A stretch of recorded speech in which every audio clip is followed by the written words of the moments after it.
ஆமென். எப்பொழுதுமே ஒரு ஆண்டவருடைய பிள்ளைகள் இந்த வசனத்தை மறந்துடவே கூடாது.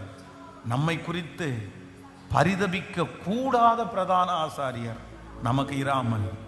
எபிரேயர் 4:15 நீங்க எப்பவுமே மறந்துடக்கூடாது, எப்பவுமே மறந்துடக்கூடாது. நம்முடைய பலவீனங்களை குறித்து. எதை குறிச்சாமா? பலவீனம்னா என்ன? ஒவ்வொரு வெறும் சோறு மட்டும் பலவீனம் கிடையாது, நிறைய பலவீனம் இருக்குது. சிலருக்கு கோபப்படுறது, சொல்லுங்களேன், பலவீனம். ஏதாவது ஒரு வார்த்தை டக்குன்னு திட்டிடுறது ஒரு பலவீனம். சின்ன சின்ன சின்ன சின்ன பலவீனம் இல்லாத மனிதர்கள் ஒருவருமே இல்லை. ஆனா நம்முடைய பலவீனத்தை மனிதர்கள் பார்த்தா, நீ எல்லாம் என்னத்துக்கு ஜெபம் பண்ற அப்படின்னு திட்டுவாங்க. நீ ஜெபம் பண்றதுக்கு அருகதே இல்லைன்னு சொல்லுவாங்க. நம்முடைய பலவீனம், நம்ம பலவீனமா இருந்தா உலகம் என்ன சொல்லணும்னா, நீ ஜெபம் பண்ணாத, நீ பைபிளை தூக்கி போட்டுரு, நீ தான் பலவீனம் ஆயிடுச்சு அப்படின்னு சொல்லுது. ஆனா பைபிள் என்ன சொல்லுது அப்படின்னா, நீ பலவீனமா இருக்கிற, நீ பலன் வேணும்னா ஆண்டவரிடத்துல கேளு, நான் உன்னை பலப்படுத்துகிற கிறிஸ்து அப்படின்னா. நம்முடைய பலவீனங்களை குறித்து பரிதபிக்க கூடாத பிரதான ஆசிரியர் நமக்கு இராமல், நமக்கு இராமல். எங்க போனாலும் பாருங்களேன், இப்ப யாராவது ஒருத்தர் திருடிட்டாங்கன்னு வச்சுங்களேன், உங்க செல்போனை திருடிட்டாங்க. திருடின உடனே நீங்க கண்டுபிடிச்சிட்டீங்க. கண்டுபிடிச்ச உடனே, பிரதர் என்ன பிரதர் இப்படி திருட்டீங்க? சரி பரவாயில்ல பிரதர், ஒன்றும் பிரச்சனை இல்லை, இதெல்லாம் உங்களுக்கு ஒரு பலவீனம் பிரதர், ஆனாலும் இந்த பலவீனம் நல்லா இல்லை அப்படின்னு சொல்லிட்டு வந்துடுவீங்களா எல்லாருமே? சொல்லுங்க. அப்பா, நம்ம யாராவது ஒருத்தர் அப்படி திருடிட்டாங்கன்னா, நீ எல்லாம் நல்லா இருப்பியா? யாருடைய இதை தின்ற, யாருடைய இதை திருட பார்க்குற, ஒன்று அப்படி ஆயிரும் இப்படி ஆயிரும், அது பிரச்சனை இது பிரச்சனை, எதுக்காக திருடுன, நீ குடிக்கிறதுக்கான திருடுன, எல்லாத்தையும் சொல்லி அவங்க பலவீனத்தை நம்ம குற்றப்படுத்துவோம். இதுதான் நம்முடைய வழக்கம். ஆனால் ஆண்டவர் சொல்றார், நம்முடைய பலவீனங்களை குறித்து பரிதபிக்க கூடாத பிரதான ஆசாரியர் நமக்கு இராமல், எல்லா விதத்திலும் நம்மை போல சோதிக்கப்படும் பட்டும் பாவம் இல்லாதவராயிருக்கிற பிரதான ஆசாரியரே நமக்கு இருக்கிறார். அப்படின்னா இதுக்கு என்ன அர்த்தம்? ஒன்று, நம்முடைய பலவீனத்தை குறித்து பரிதாபப்படுறார் அவர். ஆனா அவர் பரிதாபப்பட வேண்டிய அவசியம் இல்லை. ஏன் அவர் இப்போ என்ன சொல்றது, இது திருடலே வச்சுக்கலாமே. ஒரு திருடனை யார் ரொம்ப மன்னிப்பா? ஆண்டவரை தவிர யார் மன்னிப்பா? திருட்டிலிருந்து யார் வெளியே வந்தாங்களோ அவங்க தான் ரொம்ப மன்னிப்பாங்க. உண்மைதானே? என்ன எப்படி சொல்றீங்க? உண்மைதானே? இப்போ நீங்க ஒரு பலவீனமா இருக்கிறீங்கன்னு வச்சுங்களேன், ஒரு பலவீனம் உங்களுக்குள்ள இருக்குது, அதை நீங்க ஜெபம் பண்ணி இப்ப மேற்கொண்டு இப்ப வெளியே வந்துட்டீங்க. உங்களை போல ஒருத்தர் அந்த மாதிரி ஒரு பலவீனத்தில் இருக்கிறாரு, உங்களுக்கு என்ன வரும்? கோபம் வருமா, இரக்கம் வருமா? கண்டிப்பா இரக்கம் தான் வரும். ஏன் நீங்க சொல்லுவீங்க தெரியுமா? பிரதர், நானும் ஒரு நாள் இப்படிதான் பிரதர் இருந்தேன், என்னாலையும் முடியாம தான் இருந்து, ஆனா இயேசு என்ன மாத்தினார். ஏன்னா அந்த தப்பை பண்ணும் போது உங்களுக்கு தெரியும் நீங்க எவ்வளவு ஸ்ட்ரெஸ் ஆனீங்கன்னு உங்களுக்கு தெரியும். அதனால நீங்க என்ன பண்ணுவீங்கன்னா, ஆனா அதே நேரத்தில் நீங்க பண்ணாத ஒரு தப்பு, நீங்க பெரிய பாவம்னு நினைக்கிற ஒரு தப்பு, அந்த தப்பை யாராவது ஒருத்தர் பண்ணினா நீங்க என்ன சொல்லுவீங்க? நீ எல்லாம் ஒரு மனுஷனா? நீ எல்லாம் சர்ச்சுக்கு போறியா? நீ எல்லாம் பைபிள் தூக்குறியா? என்ன பாரு, நான் ஒரு நாள் கூட இந்த மாதிரி நினைச்சது கூட இல்லையே, இதெல்லாம் எவ்வளோ பெரிய பாவம் தெரியுமா, இதெல்லாம் எவ்வளோ பெரிய தப்பு தெரியலையா தெரியுமா? ஏன்னா நீங்க அந்த பாவத்தில் சுத்தமா சொல்லுங்க, நீங்க விழவே இல்லை. நீங்க அந்த பாவத்தில் விழாததுனால, நீங்க அந்த தப்பை பண்ணாததுனால உங்களுக்கு இரக்கத்தை விட உங்களுக்கு என்ன வரும்? நான் சொல்றது புரியுதா உங்களுக்கு? கோபம் வரும். ஆனா இங்க ஒருத்தர் இருக்கிறாரு, இங்க ஒருத்தர் இருக்கிறாரு, அவர் நம்முடைய பலவீனங்களை குறித்து பரிதபிக்க கூடாத பிரதான ஆசாரியர் நமக்கு இராமல், எல்லா விதத்திலும் நம்மை போல் சோதிக்கப்பட்டும் பாவம் இல்லாதிருக்கிற பிரதான ஆசாரியர். நாம் ஆராதிக்கிற ஆண்டவர் நம்ம மேல பரிதாபப்படுறதுக்கு காரணம் அவர் தப்பு பண்ணதுனால அல்ல, அவர் மிஸ்டேக் பண்ணதான அல்ல. நம்மை போல எல்லா விதத்துல சோதனை வந்தும் அந்த சோதனையை ஜெயிச்சு அவர் பாவம் இல்லாதவராய் நிற்கிறார். அவர் சட்டப்படி நம்ம மேல பரிதாபப்படக்கூடாது, ஆனாலும் உலகத்தை ஜெயித்த கர்த்தர் நம்மேல் நம்முடைய பலவீனங்களை குறித்து பரிதபிக்க கூடிய ஒரு பிரதான ஆசாரியரா இருக்கிறதுனால நல்ல கரங்களை மேல தட்டி, அவருடைய அன்பிற்காக எல்லாரும் கரங்களை தட்டி, அவருடைய நேசத்திற்காக கரங்களை தட்டி சொல்லுவோம், ஆண்டவரே உமக்கு நன்றி, உம்முடைய அன்பிற்காக நன்றி, உம்முடைய அன்பிற்காக நன்றி. Thank you Jesus, thank you Jesus. ஹல்லேலூயா. அதனால நம்முடைய பலவீனங்கள் அவர் என்ன பண்ணுவாராமா, நமக்கு உதவி செய்கிற நல்ல ஆவியானவர். ஹெல்ப் கேளுங்க, ஹெல்ப் கேளுங்க. ஏன் வீட்டை விட்டு கிளம்பும் போது ஜெபம் பண்ணுங்கன்னு சொல்றோம்? அவ்வளவுதான். அந்த உதவியை ஆண்டவரிடத்துல கேட்கணும். ஒரு பிரயாணத்தை ஆரம்பிக்கும் போது ஏன் ஜெபம் பண்ணுங்கன்னு சொல்றோம்? ஆண்டவருடைய வழிநடத்தல் நமக்கு வேணும். அதனால எல்லாத்துலயும் ஆண்டவர் கோச்சிக்க மாட்டாரு. நீங்க என்ன எதுக்கு தொந்தரவு பண்றீங்கன்னு திட்ட மாட்டாரு. நம்ம ஜெபம் பண்றதை கர்த்தர் விரும்புகிறார். நம்ம உதவி கேட்கிறதா ஆண்டவர் விரும்புகிறார். எல்லாத்துலயும் நம்ம என்ன கேட்க போறோம்னா, ஆண்டவரே எனக்கு உதவி செய்யும், இந்த சூழ்நிலையிலிருந்து தப்பி வைக்கிறதுக்கு எனக்கு உதவி செய்யும், இந்த சூழ்நிலையிலே தாங்கி நிற்பதற்கு எனக்கு உதவி செய்யும். அவருடைய பலன் உங்களை தாங்கும், அவருடைய கிருபை உங்களை தாங்கும். இன்று முதல் கர்த்தர் உங்களுக்கு உதவி செய்கிறதை நீங்கள் பார்ப்பீர்கள். தூதர்கள் உங்களுக்கு பணிவிடை செய்கிறதை நிச்சயமாய் உங்களுடைய கண்கள் காண போகிறது. நமக்காய் கர்த்தர் தூதர்களை அனுப்பி ஹல்லேலூயா பணிவிடை செய்கிறதற்கு வல்லவராய் இருக்கிறார். ஆமென், ஹல்லேலூயா. இன்றைக்கு ஒரு மிக முக்கியமான ஒரு செய்தியை உங்களோட கொஞ்ச நேரம் சொல்லிட்டு, ஆண்டவருடைய சித்தமானால் வருகிற வாரத்திலிருந்து உங்களுக்கு அதை கண்டினியூ பண்ண விரும்புகிறேன். கடந்த வாரம் வரைக்கும் 2 வாரங்களும் ரொம்ப ஒரு நல்ல ஒரு சப்ஜெக்டை ஆண்டவர் நம்மோடு கூட பேசினார். ஸோ ஆயிரக்கணக்கான பேர் அந்த செய்தியில் நீங்கள் ஆசீர்வதிக்கப்பட்டதாக நீங்கள் நிறைய பேர் சொன்னீங்க. அது ரொம்ப அவசியமான ஒன்று. முக்கியமாக இந்த ஃப்ரைடே நடக்கிற செய்திகள் ப்ராக்டிக்கலாக அப்படின்னா ஒரு உலக வாழ்க்கையில் ஒரு மனிதன் சந்திக்கிற சில சூழ்நிலைகளை குறித்து தான் மோஸ்ட்லி ஃப்ரைடே ஆண்டவர் பேசிட்டே இருக்கிறார். ஒரு ஃப்ரைடே இந்த ஃப்ரைடே வெள்ளிக்கிழமை நடக்கிற இந்த உபவாச ஜெபத்தில் ஒரு தேவனுடைய பிள்ளை கண்டிப்பாக கலந்து கொண்டா அவங்களுடைய வாழ்க்கையில் நிறைய அவங்க தெரிஞ்சுக்கலாம். அந்த வார்த்தைக்கு அவங்க கீழ்ப்படிஞ்சா அவங்க ரொம்ப சுகமாய் வாழ்வார்கள் இந்த உலகத்தில். அதனால இந்த ஃப்ரைடே எல்லாம் ஆண்டவர் பேசுகிற வார்த்தையை நீங்கள் சர்ச்சில் கேட்கறது மட்டுமல்லாமல் ஒரு டைம் கூட திரும்ப உங்களுடைய வீட்டில் ஃப்ரீயாக இருக்கும்போது கண்டிப்பாக ஃப்ரைடே இருக்கிற மெசேஜ் இன்னொரு டைம் நீங்கள் யூடியூப்பில் கேளுங்க.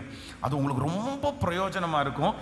ஸ்பெஷலாக யங்ஸ்டர்ஸு, இப்போ வாழ்க்கையில் உள்ளே போகிற பிள்ளைகள், தடுமாற்றத்தில் இருக்கிறவங்க, இவங்க எல்லாருக்குமே இந்த உலகத்தில் ஒரு கிறிஸ்தவன் எப்படி வாழணுன்றதை குறித்து ஆண்டவர் நிறைய நம்மோட பேசுகிறார். போன 2 வாரமாக இந்த அண்டர்ஸ்டாண்டிங்கை குறித்து ஆண்டவர் பேசினார் பாருங்க, புரிந்து கொள்ளுதல்.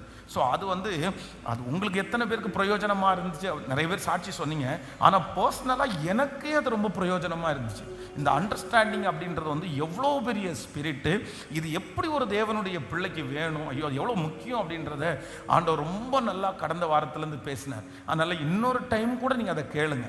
அப்போ இன்னும் நம்முடைய ஆவிக்குரிய வாழ்க்கை இந்த உலகத்தில் கர்த்தர் கொடுத்திருக்கிற நாட்கள் இன்னும் பலப்படும்.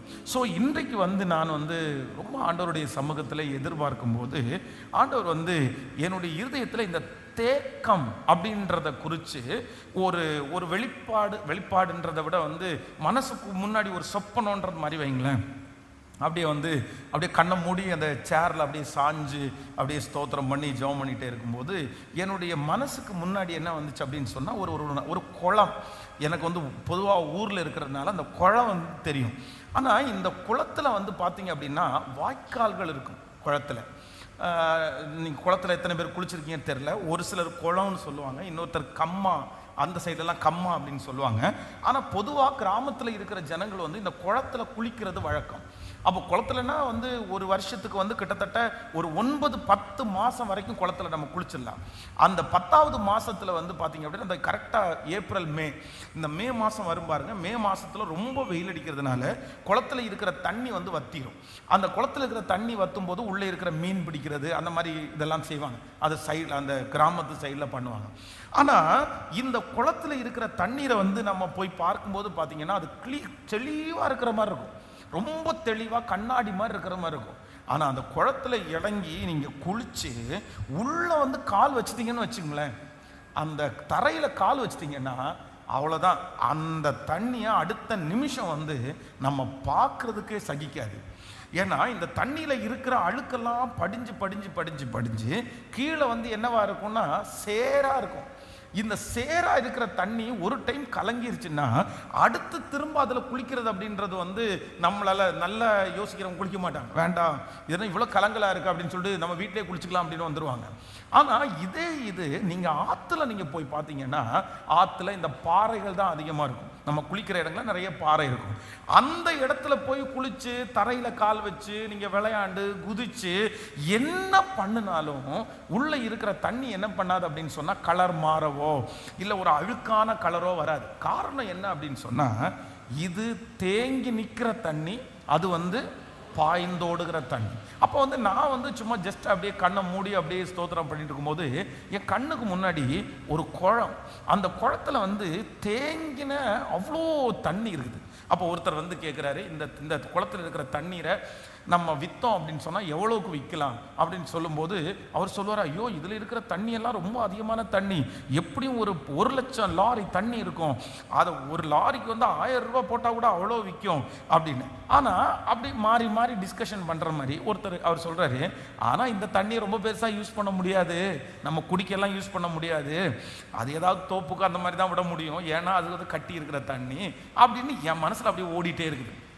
அப்போ நான் அப்போ தான் யோசிக்கும் போது ஒரு வசனம் எனக்கு ஞாபகம் வந்துச்சு. ஏசாயாவின் தீர்க்க தரிசன புஸ்தகம் எடுத்துக்கொள்ளுங்கள். ஏசாயாவின் தீர்க்க தரிசன புஸ்தகத்தில் 58வது அதிகாரத்தினுடைய 11வது வசனத்தை வாசிக்கலாமா? 58:11.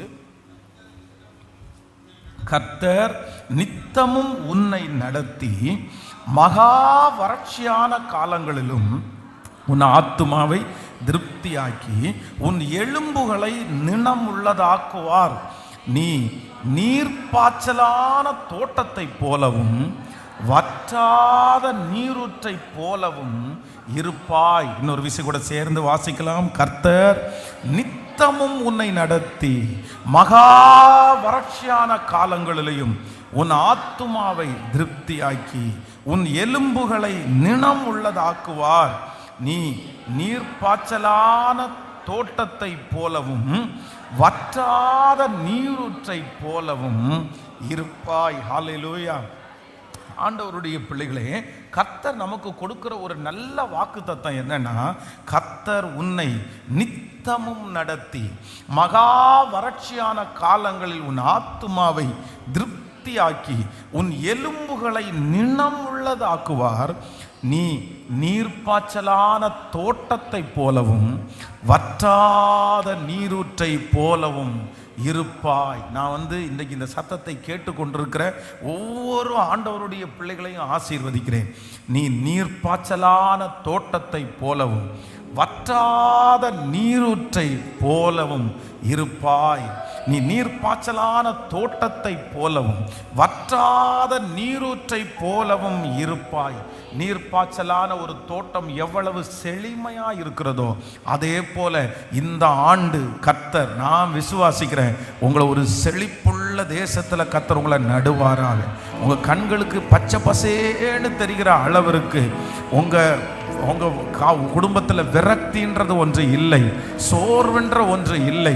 எங்கு பார்த்தாலும் ஒரு சமாதானம், எங்கு பார்த்தாலும் ஒரு சுகத்தை கர்த்தர் கிருபையாய் இந்த வாக்குத்தத்தத்தை ஆம் என்றும் ஆமேன் என்றும் அப்படியே நிறைவேற்றுவாராக.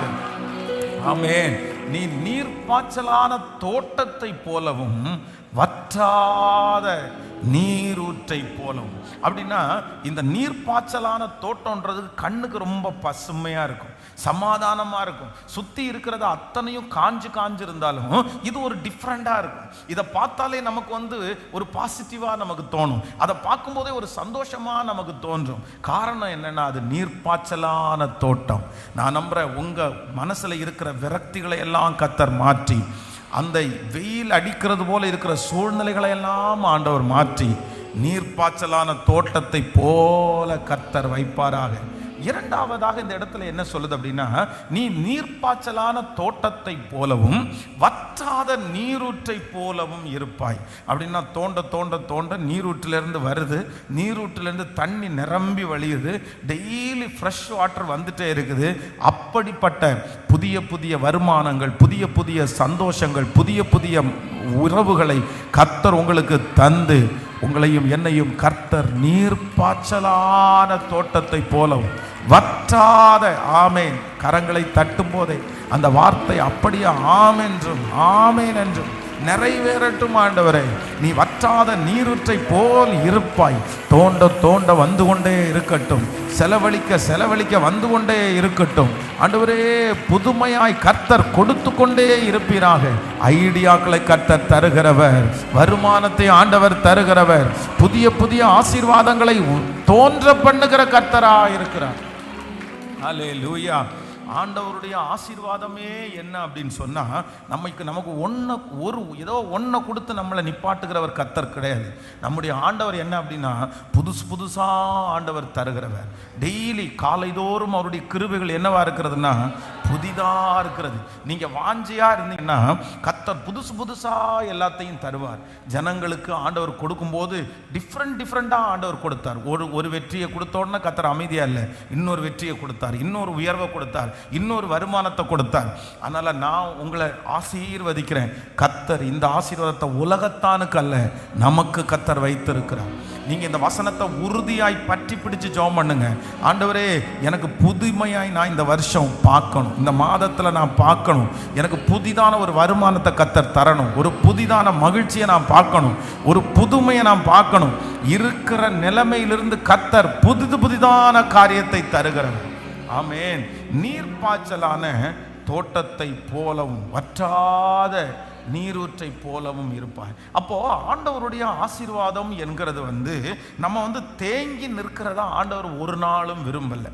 ஒரே இடத்துல அமைதியா ஒரு குட்டைய மாதிரி ஆண்டவர் இருக்க விரும்பாம ஆண்டவர் என்ன சொல்றாரு அப்படின்னா, நம்ம பழையதுல ஒரு பாட்டு பாடும், என்னுள்ளம் தேவன் பால் பொங்கி வழியுதே, இயேசுனை ரட்சித்தா நான் ஆடி பாடுவேன், எவரும் அறியா என் உள்ளம் பொங்குதே, என் உள்ளம் பொங்கி பொங்கி பொங்கி பொங்கி பொங்கி வழியுதே, என் உள்ளம் பொங்கி பொங்கி பொங்கி பொங்கி வழியுதே.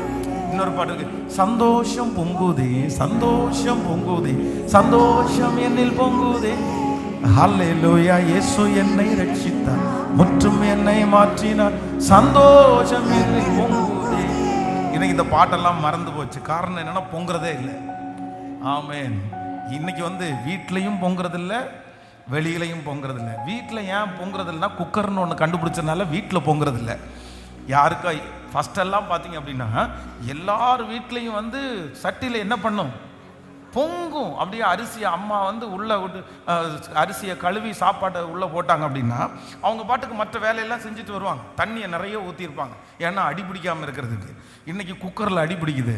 காரணம் என்ன, உள்ளே என்ன இருக்குன்னே இவங்களுக்கு தெரியல. உள்ள திறந்து ஒரு டம்ளர் ஊற்றவும் முடியாது. அதுக்கப்புறம் நாத்தம் முடிச்சதுக்கப்புறம் எடுத்து குப்பையில் தான் கொட்டணும்.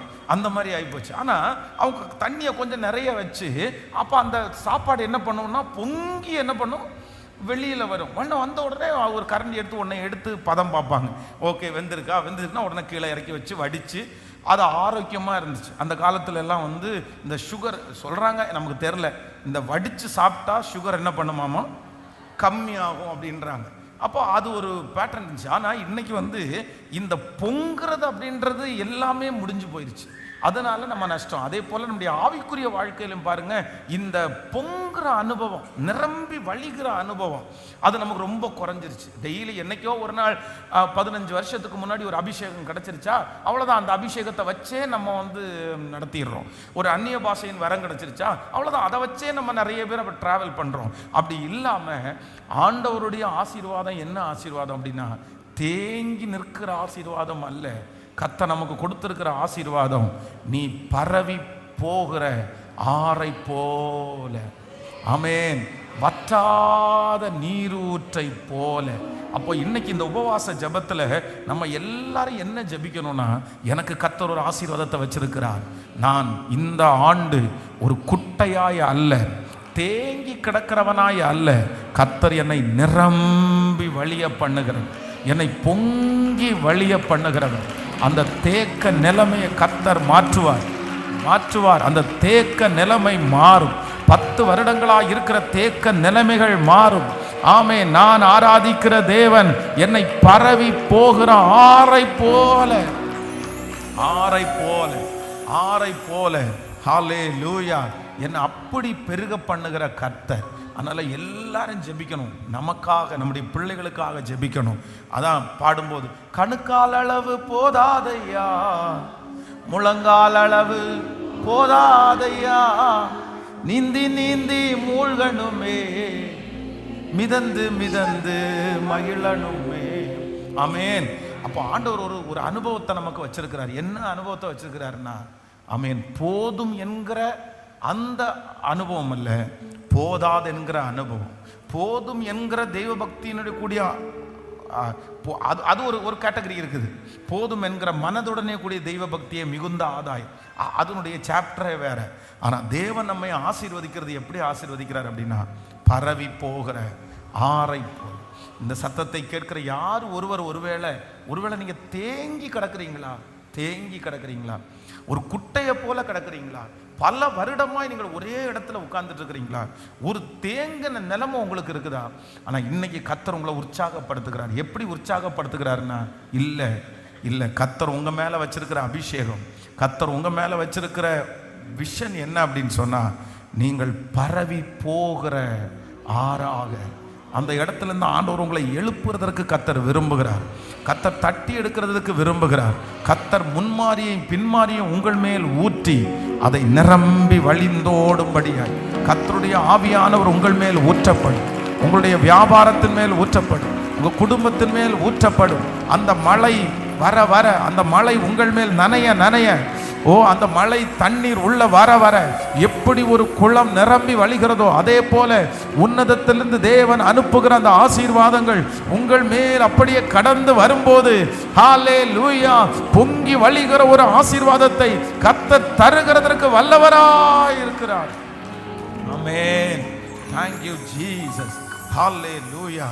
அப்போ ஒன்று, ஆண்டவருடைய பிள்ளைகள் நினைங்க, எல்லாம் நமக்குள்ள பொங்கி என்ன பண்ணணும்னா வெளியில போகணும். ஆமென். ஆசீர்வாதம் என்னது? ஒரு உண்மையான ஒரு தேவனுடைய பிள்ளையினுடைய ஆசீர்வாதம் எனக்குள்ளே இருந்து பொங்கி அது என்ன பண்ணணும்? வெளியே போகும். இப்போ ஒருத்தர் உங்கள்கிட்ட கடன் கேட்குறாருன்னு வச்சுங்களேன், ஒருத்தர் உதவி செய்ய போறீங்கன்னா அது ஒரு பெரிய ஆசீர்வாதம். எப்படி ஆசீர்வாதம்னா, அது உங்களுக்கு ஆண்டவர் நிறைவாய் கத்த தந்துட்டாரு. உங்கள் சாப்பாடு மேசையில் சாப்பாடு இருக்குது, உங்களுக்கு போடுறதுக்கு துணி இருக்குது, உங்களுக்கு நல்ல வருமானம் இருக்குது. இப்போ உங்களுக்கு வர்றதுல என்ன பண்ண போறீங்கன்னா, அப்படி மிச்சம் பொங்கி வருது. இதை நீங்க என்ன பண்றீங்கன்னா, இன்னொருத்தருக்கு உதவி செய்கிறது, அதுதான் பிளஸிங். அதே போல எல்லாமே முதல்ல அதான், நீ உன் கூடாரத்தை ஸ்திரப்படுத்து, நீ ஸ்திரப்படு, அதற்கு பிறகு உன் சகோதரனை. அப்ப ஆண்டவர் என்ன நிரம்புறார் அப்படின்னா, நான் பொங்கணும்னு ஆண்டவர் நினைக்கிறார். இன்னைக்கு இருக்கிற உலகம் என்ன அப்படின்னா, அடுத்தவங்களை பொங்க பண்றது தான் நமக்கு நிறைய பேருக்கு வேலை. எல்லாத்தையும் மற்றவங்களுக்கே செய்கிறோம். ஜெபம் பண்ணணும் கூட என்ன பண்ணுறோன்னா, அவங்கள ஜெபம் பண்ண சொல்கிறோம், இல்லை அவங்களுக்காக நம்ம பண்ணுறோம். நம்முடைய வாழ்க்கையை பார்த்தா ரொம்ப வெறுமையாக இருக்குது, நம்ம விரக்தியாக இருக்கிறோம். ஒன்று நினைத்து கொள்ளுங்கள், நீங்கள் நிறையாம, நீங்கள் திருப்தி ஆகாமல் செய்கிற எதுவுமே என்ன ஆகாது அப்படின்னா, அந்த அளவிற்கு பலன் கொடுக்கிறதாய் மாறாது. அதனால் ஃபஸ்ட்டு என்ன பண்ணணும்னா, எனக்குள்ள அந்த பொங்குதல் ஆரம்பிக்கணும். நான் நிறைய பேர் வழிஞ்சு ஓடுறாங்க, நிறைய பேருக்கு பிரயோஜனமாக மாறுறாங்க. இது எல்லாம் யாருக்கு அப்படின்னா, யாரோ ஒருத்தருக்கு. இது ஒர்க் இல்லை அப்படின்னா, ஒரு வேலை ஸ்தலத்தில் இருக்கிறவர்கள் பாருங்களேன், ஒரு மேனேஜர் இருக்கிறாருன்னா, அந்த மேனேஜர் ஒருத்தரை உட்கார வச்சிருக்கிறாரு. அவருக்கு அவருடைய அந்த பொதுவாக இதை கேஷியர்னு வச்சுக்கோங்களேன். கேஷியர் அப்படின்ற ஒருத்தர் இருக்கிறார் அப்படின்னா, அவர் கையில் என்ன இருக்கும்? சத்தமா சொல்லுங்க. அவர் கையில் என்ன இருக்கும்? பணம் இருக்கும். எத்தனை பணம் இருக்கும்னா, கோடிக்கணக்கான பணம் இருக்கும், பெரிய லட்சக்கணக்கான பணம் இருக்கும். ஆனா எதுவுமே யாருடையது இல்லை. இப்போ அவர்கிட்ட போயிட்டு, பிரதர் ஒரு டீ சாப்பிடணும், அதுக்காக ஒரு 200 ரூபா தேவைப்படுது அப்படின்னு கேட்டா, அவர் கோடிக்கணக்கான பணம் வச்சிருக்காருன்னு வச்சுங்களேன், அதுலேருந்து ஒரு நோட்டை எடுத்து கொடுக்க முடியுமா? நமக்கு கொடுக்க முடியாது. அவர் என்ன பண்ணணும் அப்படின்னு சொன்னா, ஒன்று அவர் ஜோப்லேருந்து எடுத்து கொடுக்கணும், இல்லைன்னா அவர் என்ன சொல்லுவார், என்கிட்ட ஏன் பிரதர் டேபிளுக்குள்ள கோடி பணத்தை வச்சிருக்கிறீங்க, கேட்டா காசே இல்லைங்கண்ணா. அவர் காசை எண்றாரு, அவர் காசை சுமக்கிறாரு, அவர் காசு மேலே படுக்கிறாரு, அவர் காசு மேலே உழுறாரு, கண்ணை திறந்தாலே அவர் காசு தான் வருது, கட்டமாக பணம் கொண்டு அடுக்கிறாரு. எல்லாமே ஓகே தான்ப்பா, ஆனால் எதுவுமே சொல்லுங்க, அதனால அவருக்கு ஏதாவது லாபம் இருக்கா? அதனால அவர் உயர்ந்தவர்னு சொல்ல முடியுமா? அதனால அவர் பணக்காரன்னு சொல்ல முடியுமா? சொல்ல முடியாது. இன்னைக்கு இருக்கிற கிறிஸ்தவ பிள்ளைகள் நிறைய பேர் அப்படிதான் இருக்கிறாங்க. என்ன பண்றாங்கன்னா, சமாதானத்தை நம்ம கூறுறோம், சந்தோஷத்தை நம்ம கூறுறோம், என்னென்னமோ எல்லாத்தையும் நம்ம செய்யறோம். மற்றவங்களுக்கு யாராவது ஒருத்தர் கஷ்டப்பட்டு வந்துட்டோம்னா அப்படி சொல்றோம். கோவப்படுறவங்க யாரும், நீங்க எதுக்கு பிரதர் கோவப்படுறீங்க அப்படின்னு சொல்றோம். குடும்பத்துல சமாதானம் இல்லாம வந்தா நீங்க இப்படி சமாதானம் இல்லாம வரலாமான்னு அவங்கள நம்ம சேர்த்து வைக்கிறோம். எல்லாம் மற்றவர்களுக்கு பண்றோம். ஆனா நம்ம பாத்திரம் மட்டும் எப்படி இருக்குன்னு தெரியல. எப்படி இருக்கு தெரியுமா?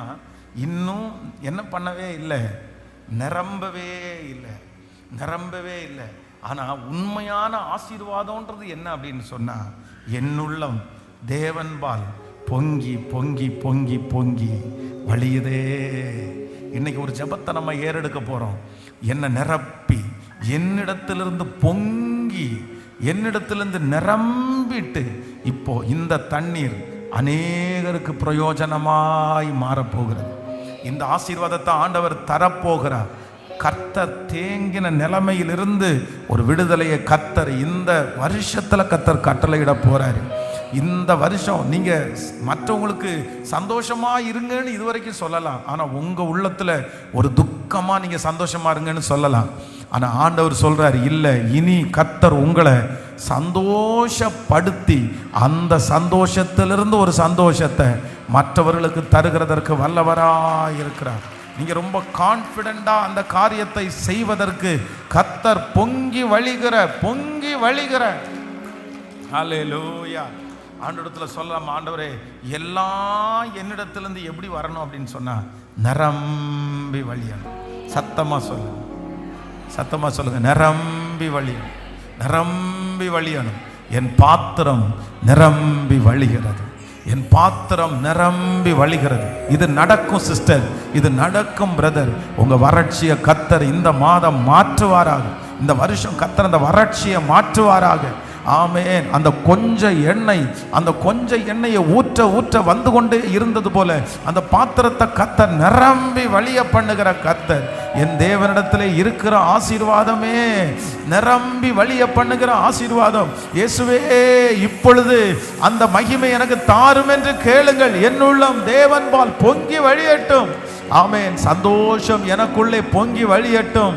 இயேசு என்னை ரட்சித்தார், முற்றும் என்னை மாற்றினார். என் குடும்பத்தின் மேல் அந்த சந்தோஷம் பொங்கி வழியட்டும். என் பிள்ளைகளுடைய வாழ்க்கையில் அந்த சந்தோஷம் பொங்கி வழியட்டும். அதற்கு விரோதமாக இருக்கிற தடைகள் இயேசுவின் நாமத்தினால முழுவதுமாக மாற்றப்படுவதாக.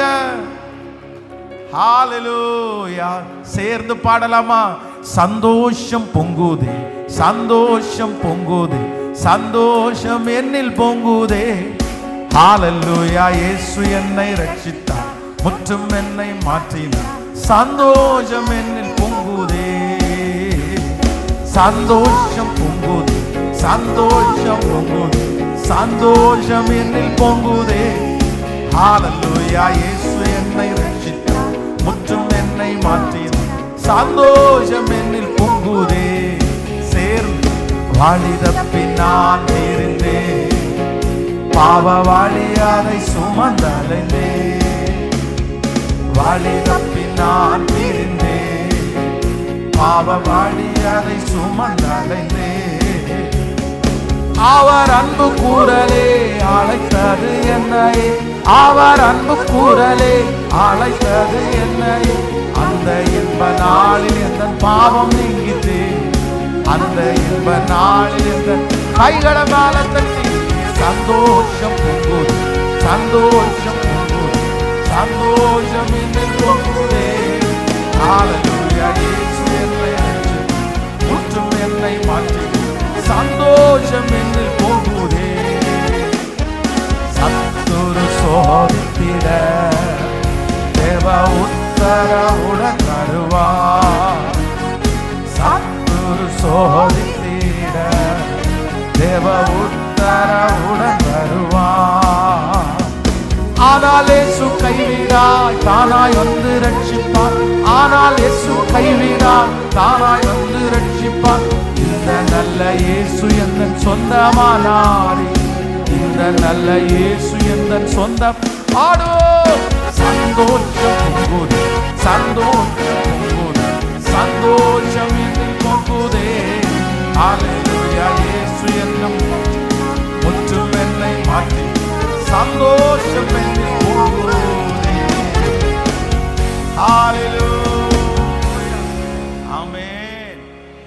நமக்கு கொடுத்திருக்கிற ஆசீர்வாதம் என்ன அப்படின்னு சொன்னா, நம்ம எதை செய்தாலும் நமக்குள்ள இருந்து என்ன பண்ணணுமாமா? பொங்கி, சத்தமா சொல்லுங்க, பொங்கி அப்படியே நிரம்பி வழியணும். ஹல்லேலூயா. பிரதர் சந்தோஷமா இருங்க பிரதர், கவலைப்படாதீங்க பிரதர் அப்படின்னு நீங்க சொல்லும்போது உள்ளுக்குள்ள ஏன் தான் வாழ்றோமோன்னு சொல்லிட்டு சொல்லக்கூடாது. அது சரியான ஆசீர்வாதம் இல்லை. இருந்தாலும் இல்லைன்னாலும் உங்களுக்குள்ள என்ன இருக்கணும்? அந்த சந்தோஷம் பொங்கி நீங்க என்ன சொல்லணும்னா, பிரதர் சந்தோஷமா இருங்க பிரதர், நானே இவ்வளவு சூழ்நிலையில் கவலைப்படுறதில்ல, நானே இவ்வளவு பிரச்சனையில் கவலைப்படலை, என்ன நடத்தின ஆண்டவர் ஒன்று நடத்த மாட்டாரா? சந்தோஷமா இருங்க பிரதர். இதுக்கு பேர் தான் என்ன அப்படின்னு சொன்னா பொங்கி வழிகிறது. அப்போ நீங்க ஒரு ஜெப குறிப்பை நீங்க மறந்துடக்கூடாது. எதுக்காக ஆண்டவரத்துல ஜெபம் பண்ணணும் அப்படின்னா, ஆண்டவரே எல்லாம் எனக்குள்ள இருந்து என்ன பண்ணணும்னா நிரம்பி வழியணும். ஹல்லேலூயா. எப்ப நிரம்பி வழியும்? ஒரு பானை இருக்குன்னு வச்சுங்களேன். ஸோ இந்த டம்ளரே இருக்குன்னு வச்சுங்களேன். இந்த டம்ளர் இப்போ கொஞ்சம் தண்ணி தான் இருக்குது, இதை குடிச்சிட்டேன்னு வச்சுங்களேன். இன்னும் கொஞ்சம் இந்த தண்ணி இப்போ என்னாச்சு? குறைஞ்சிருச்சு. இப்போ இது நம்ம பொங்கி வழியணும் அப்படின்னு நான் நினைக்கிறேன்னு வச்சுங்களேன். என்ன பண்ணணும்னு நினைக்கிறீங்க? என்ன பண்ணணும்? தண்ணி ஊற்றணும்னு நீங்கள் நிறைய பேர் சொல்லுவீங்க, ஐயோ போதும் போதும் போதும் போதும் போதும் போதும் அப்படி. அப்போ இப்போ பொங்கி என்ன பண்ணிடுச்சு? அப்போது என்ன ஆகும் அப்படின்னா, இது எப்போ பொங்கும் எப்போ வழியும் அப்படின்னா, நிரம்ப தான் வழியும். வர ஊத்த தான் வழியும். அப்போ இன்னைக்கு நிறைய பேர் பொங்காம இருக்கிறதுக்கு காரணம் என்ன அப்படின்னு சொன்னா, நம்ம கொண்டு போய் கேட்கும்போது இவ்வளோ தண்ணி போதுமானா, போதும் வச்சுக்கோங்க, 2 மணி நேரம் தான் பிரசங்கம் பண்ணுவேன், 2 டைம் தான் தண்ணி குடிப்பேன், பெருசா ஒன்றும் தண்ணி குடிக்க மாட்டேன், அவ்வளோதான், அதுதான் போதும். அப்போ இந்த பொங்குதல் அப்படின்றது உங்களுக்குள்ள வரணும் அப்படின்னு சொன்னா, நீங்க ஆண்டவரிடத்துல ஊற்றப்பட்டுட்டே இருக்கணும், வந்துட்டே இருக்கணும். அதனால ஆண்டவர் நமக்கு வாக்கு கொடுக்கிறார், நான் உனக்கு ஒரு ஆசீர்வாதமான மழையை உனக்கு வருஷிக்க பண்ணுவேன். அப்போ இன்னைக்கு நிறைய பேர் நம்ம என்ன பண்றோம், அந்த பொங்குதலுடைய அனுபவத்திற்கு போகாம இருக்கிறதுக்கு காரணம் என்ன அப்படின்னா, நம்ம நிறைய பேர் ஸ்டாப் பண்ணிடுறோம், சந்தோஷத்தை ஸ்டாப் பண்ணிடுறோம். இப்போ நீங்க இன்னைக்கு மகிழ்ச்சியா இருக்கிறீங்கன்னு வச்சுங்களேன், இன்னைக்கு மகிழ்ச்சியா இருக்கிறீங்க, ஆனா நாளைக்கு நீங்க மகிழ்ச்சியா இருக்கிறீங்களான்னு கேட்டா கிடையாது. ஏன் அப்படின்னு சொன்னா, உங்களுக்குள்ளே இருக்கிற சந்தோஷம் எப்படி இருக்குன்னா, குறைவா இருக்குது, அறகுறையா இருக்குது, கொஞ்சமா இருக்குது. ஆனா இந்த சந்தோஷத்தை நீங்க முழுமையா சந்தோஷம்ன்றது என்ன, யாருக்கு சந்தோஷம் வருகிறது, இந்த யார் துக்கப்படுறாங்க, எப்படி ஒரு தேவனுடைய பிள்ளை சந்தோஷமா இருக்க முடியும்? அப்போஸ்தலனாகிய பவுல் சந்தோஷமா இருக்கிறார்னா, அவர் எப்படி சந்தோஷமா இருந்தாரு? அவருடைய உடம்புல ஒரு வியாதி இருக்குது, ஆனா சந்தோஷமா இருந்தாரு. அவர் உட்கார்ந்து இருக்கிறது ஜெயில உட்கார்ந்து இருக்காரு, ஆனா அவர் சந்தோஷமா இருக்கிறாரு. சந்தோஷமா இருங்கள் என்கிறத பொங்கி அவர் எழுதுறாரு. அப்ப இவர் என்ன சந்தோஷம் சொல்றாரு, இவருக்கு என்ன சந்தோஷம் கிடைச்சிருக்குது? இந்த மாதிரி நீங்க ஆராய்ந்து பார்த்து அந்த அப்போஸ்தலனாகிய பவுலுடைய சந்தோஷம் உங்களுக்குள்ள வந்துச்சு அப்படின்னு சொன்னா, அது பொங்கி வழியும் போது உங்களுக்கு என்ன துக்கம் வந்தாலும் உங்க இருதயத்துக்குள்ள அது துக்கமா போகாம அது என்னவா இருக்கும்னா சந்தோஷமா இருக்கும். அதனால ஆண்டவருடைய பிள்ளைகளே, ஃபர்ஸ்ட் ஒன்று நீங்க என்ன ஜெபம் பண்ணணும்னா, ஆண்டவரே என்ன நிரம்பி வழிய பண்ணுங்க. நான் குறைவிலிருந்து எடுத்து கொடுக்க கூடாது, நான் நிரம்பி வழிஞ்சு எடுத்து கொடுக்கணும். என்னிடத்திலிருந்து வழிந்து போய் நிறைய பேர் காப்பாற்றப்படணும், உங்களிடத்திலிருந்து பொங்கி போய் நிறைய பேர் அதை எடுத்துக்கொள்ளணும். நான் ஆசீர்வதிக்கப்பட்டு நான் பெருகி என்னிடத்திலிருந்து நிறைய ஆசீர்வாதத்தை கர்த்தர் அநேகருக்கு கொடுக்கணும். இது ஒரு ஜெப குறிப்பா மாறணும். இதை ஈஸியா எடுத்துக்காதீங்க. இந்த வருஷம் கர்த்தர் நிறைய பேருக்கு அதை ஆரம்பிக்க போகிறார். உங்க கைகளை உள்ள விட்டு பார்க்கறது அல்ல, உங்க கைகளை தேடி பார்க்கறது அல்ல, உங்க கைகள் வெறுமையே அல்ல. கர்த்தர் இந்த ஆண்டு முடிகிறதுக்குள்ள உங்களை நிரம்பி வழிய பண்ணி மேலே எடுக்கிற அளவிற்கு, ஏசப்பா இந்த கைகளை தட்டி கொண்டிருக்கும் போதே உம்முடைய மகிமை வெளிப்படுவதாக, உம்முடைய பிரசன்னம் வெளிப்படுவதாக, அந்த சந்தோஷம் அவர்களுக்குள்ள பொங்கி நிரம்பி வழிவதாகப்பா.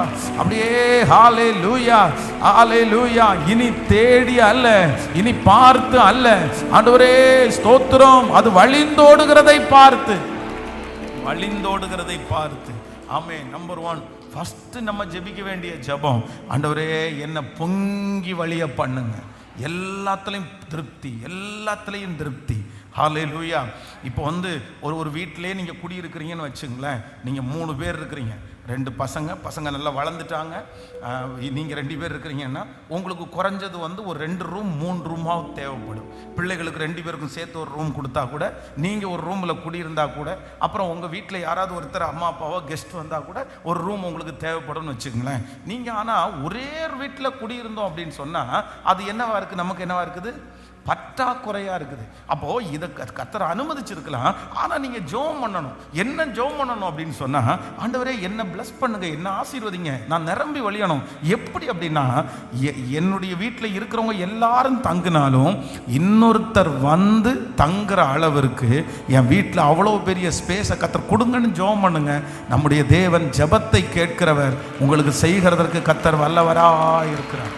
ஹல்லேலூயா. ஸோ பொங்கி பொங்கி நீர்ப்பாய்ச்சலான தோட்டத்தை போலவும் வற்றாத நீரூற்றை போலவும் இது உங்கள் தலை மேலே கண்டிப்பாக நடக்கும். இன்னைக்கு நீங்கள் அப்படி இருக்கலாம், ஆனால் கர்த்தர் உங்களுக்கும் எனக்கும் பொங்கி வழிகிற ஒரு ஆசீர்வாதத்தை தருவார். ஸோ பொங்கி வழியானது என்ன அப்படின்னா, ஊற்றப்பட்டு கொண்டே இருக்கணும். என்ன பண்ணணுமாமா, வந்துட்டே இருக்கணும். அப்போ இந்த வருகிறதற்கு என்ன தடையோ அந்த தடையை நீங்க வந்து எடுத்து போடணும். இப்போ வருமானம் வந்து உங்களுக்கு ஒரு இடத்துல அந்த வருமானம் இருக்குது அப்படின்னு சொன்னா அவ்வளவுதான், நீங்க தேங்கின நிலைமைக்கு போயிருவீங்க. ஆனா அதே நேரத்தில் அந்த வருமானம் வந்து எப்போ உங்களுக்கு பொங்கி வழியும்னா, உங்கள்கிட்ட இருக்கிற தேவை, ஆனா உங்களுடைய இன்கம் என்ன பண்ணணும் அப்படின்னா நிறையவா இருக்கணும். ஆனால் இன்றைக்கி நமக்கு நிறைய பேருக்கு இருக்கிற பிரச்சனை அப்படின்னா, நம்முடைய தேவை ரொம்ப அதிகமாக இருக்குது, பானை ரொம்ப பெருசாக இருக்குது, ஆனால் வர்றது என்னவா இருக்குது, வர்றது கொஞ்சமாக இருக்குது, அதுவும் இடையில ஸ்டாப் ஆயிடுது. அதனால நம்முடைய பாத்திரம் இன்னும் என்ன பண்ணலைன்னா நிரம்பலை. ஏன்னா நம்முடைய பாத்திரத்தில் இருக்கிறத நம்ம எடுக்க வேண்டியதாக இருக்குது. இப்போது ஒரு பாத்திரத்தில் ஆகாரம் இருக்குன்னு வச்சுங்களேன், சர்வ் பண்ணுறாங்கன்னா ஒரு தட்டில் வச்சு சர்வ் பண்ணுறாங்க, அந்த சாப்பாடை போட்டுகிட்டே இருக்கிறாங்கன்னா வர்றவங்க வந்து கொட்டிகிட்டே இருக்கணும். கொட்டிகிட்டே இருக்க தான் இது என்ன பண்ணாது, குறையாது. ஆனால் கொட்டுறவங்க நிறுத்திட்டாங்கன்னா, நீங்கள் 10 பேருக்கு கொடுக்கறது 15 பேருக்கு கொடுத்தீங்கன்னா இது குறைஞ்சிட்டே இருக்குமே தவிர கூடாது. இன்னைக்கு நிறைய பேருக்கு அந்த ஆசீர்வாதம் பெருகாமல் இருக்கிறதுக்கு காரணம் என்னன்னா, இவங்களுக்கு செலவு அதிகமாக இருக்குது, இவங்க எடுத்துட்டே இருக்கிறாங்க. ஆனால் என்ன குறைவாக இருக்குது அப்படின்னு சொன்னால், வரவு குறைவாக இருக்குது, வருமானம் குறைவாக இருக்குது. இது வெறும் நான் பணத்தை மட்டும் சொல்லலை, ஸ்பிரிச்சுவல் லைஃப்லையும் சொல்கிறேன். அப்போது ஆண்டவருடைய பிள்ளைகளாகிய நாம் ரெண்டாவது எதுக்கு ஜெபிக்கணும் அப்படின்னு சொன்னால், ஆண்டவரே வரவை அதிகப்படுத்துகிற கர்த்தர், வரவை அதிகப்படுத்துகிறவர் கர்த்தர். இப்போ வந்து நமக்கு வந்து தேவைகள் அதிகமாக இருக்கும்போது செலவை கம்மி பண்ணுறது ஞானமா, வரவை அதிகப்படுத்துறது ஞானமா? சொல்லுங்களேன். இப்போ சில செலவுகளை வந்து நம்மளால பண்ணாம இருக்க முடியாது. இப்போ வந்து நம்ம வந்து இந்த உலகத்தில் வாழ்கிறதே 85 வருஷம் 90 வருஷம் வாழ்கிறோம். கர்த்தர் நம்மளை சந்தோஷமாய் பண்ணுகிற தேவன். நம்ம அனாவசியமாக செலவு பண்ண வேண்டாம், ஆனால் அவசியமானதுக்கு கண்டிப்பாக நம்ம என்ன பண்ணணும், செலவு பண்ணணும். இன்னொருத்தரை டிபெண்ட் பண்ணாத அளவுக்கு கர்த்தரவங்களை ஆசீர்வதிக்கணும், இன்னொருத்தருடைய கை ஏந்தாத அளவுக்கு கர்த்தரவங்களை ஆசீர்வதிக்கணும். நீங்க இப்ப மனசுல இன்னைக்கு உபவாசம் இருக்கணும்னு நினைச்சா உபவாசம் இருக்கணும், இன்னைக்கு இந்த சாப்பாடை சாப்பிடலாம்னு நினைச்சா என்ன பண்ணிடணும், பலவீனத்து நிமித்தம் நம்ம சாப்பிடாம இருந்தா கூட பரவாயில்ல, அந்த லெவலுக்கு இருக்கணும். அப்படின்னு சொன்னா உங்களுக்கு என்ன பண்ணணும்னா, நீங்க செலவை குறைக்கிறதுனால எதுவுமே நடக்க போறது இல்லை. நீங்க செலவு அப்படின்னா அவசியமான செலவையும் நீங்க செய்யாம இருக்கும்போது நீங்க என்னவா மாறிடுவீங்கன்னா, நீங்க வளரவே முடியாது. அவசியமான செலவை செய்யாத ஒரு பர்சன் வளரவே, கேட்கல, நல்லா சொல்லுங்க, அவசியமான ஒரு செலவை செய்யாத, அவசியமற்ற செலவை வந்து நான் சொல்லலை, தேவையான செலவை நீங்கள் செய்யலை அப்படின்னா, இப்போ வந்து நான் ஒன்று சொல்கிறேன். உதாரணத்திற்கு நான் வந்து ஒரு 8th 7th 8th எல்லாம் படிக்கும்போது பார்த்தீங்கன்னா ஃபுல்லாகவே சாப்பிட்றதுக்கு அவ்வளோ பிரியமாக இருக்கும்.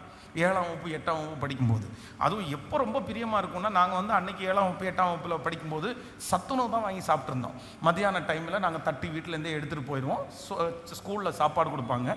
கவர்மெண்ட் ஸ்கூலில் தான் படித்தேன். அப்போ கவர்மெண்ட் ஸ்கூலில் என்ன இருக்குன்னு சொன்னால், அப்போ ஒரு சாம்பாரும் ரேஷன் அரிசியும் இருக்கும், அதை கொடுப்பாங்க. ஆனால் என்னவா வைப்பாங்கன்னா, ஒரு டைம் தான் வைப்பாங்க, 2வது டைம் வைக்க மாட்டாங்க. ஒரு டைம் வைக்கும்போது நம்மளை ஆளை பார்த்து வைப்பாங்க. இன்னைக்கு நம்ம என்ன பண்ண எப்படி ஆளை பார்த்து வைப்பாங்க, 2 கிலோ கோட்டை சட்டமாக குண்டாக இருக்கிறவனுக்கு நிறைய வைப்பாங்க, இவனுக்கு நிறைய தேவைப்படும்னு வைப்பாங்க. நம்மளை ஒல்லியாக இருக்கிறவங்களுக்கு பார்த்தா இவனுக்கு கொஞ்சமாக. ஆனால் உண்மையிலே யார் தான் நிறைய சாப்பிடுவா? ஒல்லியாக இருக்கிறவங்க நிறைய, குண்டா இருக்கிறவங்க. என் வீட்டில் என்னையும் பாசம்மாவையும் கம்பேர் பண்ணால் யார் ரொம்ப அதிகமாக சாப்பிடுவேன்னா நான் அதிகமாக சாப்பிடுவேன், அவங்க கம்மி. ஆனால் பார்த்தா என்ன சொல்லுவாங்கன்னா, அவங்கள பார்த்தா இது எந்த கடை அரிசி அப்படி எப்படியும் பாஸ்டம்மா கொஞ்சம் நிறைய தான் சாப்பிடுவாங்க அப்படி இல்லை சொல்கிறேன். பொதுவாக எங்கள் வீட்டிலே சொல்கிறேன். அப்போ பொதுவாக வந்து என்ன அப்படின்னா, அப்போ வந்து அப்படி தான் இருக்குது. பார்த்த உடனே நம்மளை பார்த்த உடனே ரொம்ப ஒல்லியாக இருக்கிறதுன்னு பார்த்த உடனே கொஞ்சம் சாப்பிடும், அது நமக்கு சுத்தமாக பத்தவே பத்தாது.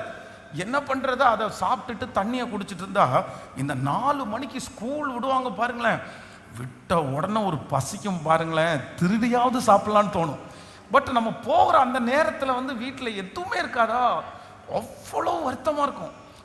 ஒரு பக்கத்தில் பயங்கரமான கோவம் ஒரு அம்மா அப்பா மேலே, ஏன் இவ்வளோ சாப்பாடு கூட கொடுக்கக்கூடாதா அப்படின்னு தோணும். இன்னொரு பக்கத்தில் ஏன்டா நம்ம இப்படி இருக்கிறோமே அப்படின்ற ஒரு வருத்தமாக இருக்கும், கஷ்டமாக இருக்கும். இது வந்து இன்னைக்கு ஆண்டவருக்குள்ள வந்ததுனால, கட்டப்பட்டதுனால அது ஒரு பெரிய விஷயமா தெரியல. சரி, ஓகே, ஆண்டவர் ஆண்டை நடத்துறாரு, இன்னைக்கு நம்ம நல்லா வச்சிருக்கிறாரு, நம்ம நல்லா சாப்பிட்றோம் அப்படின்னு நம்ம நினைக்கலாம்.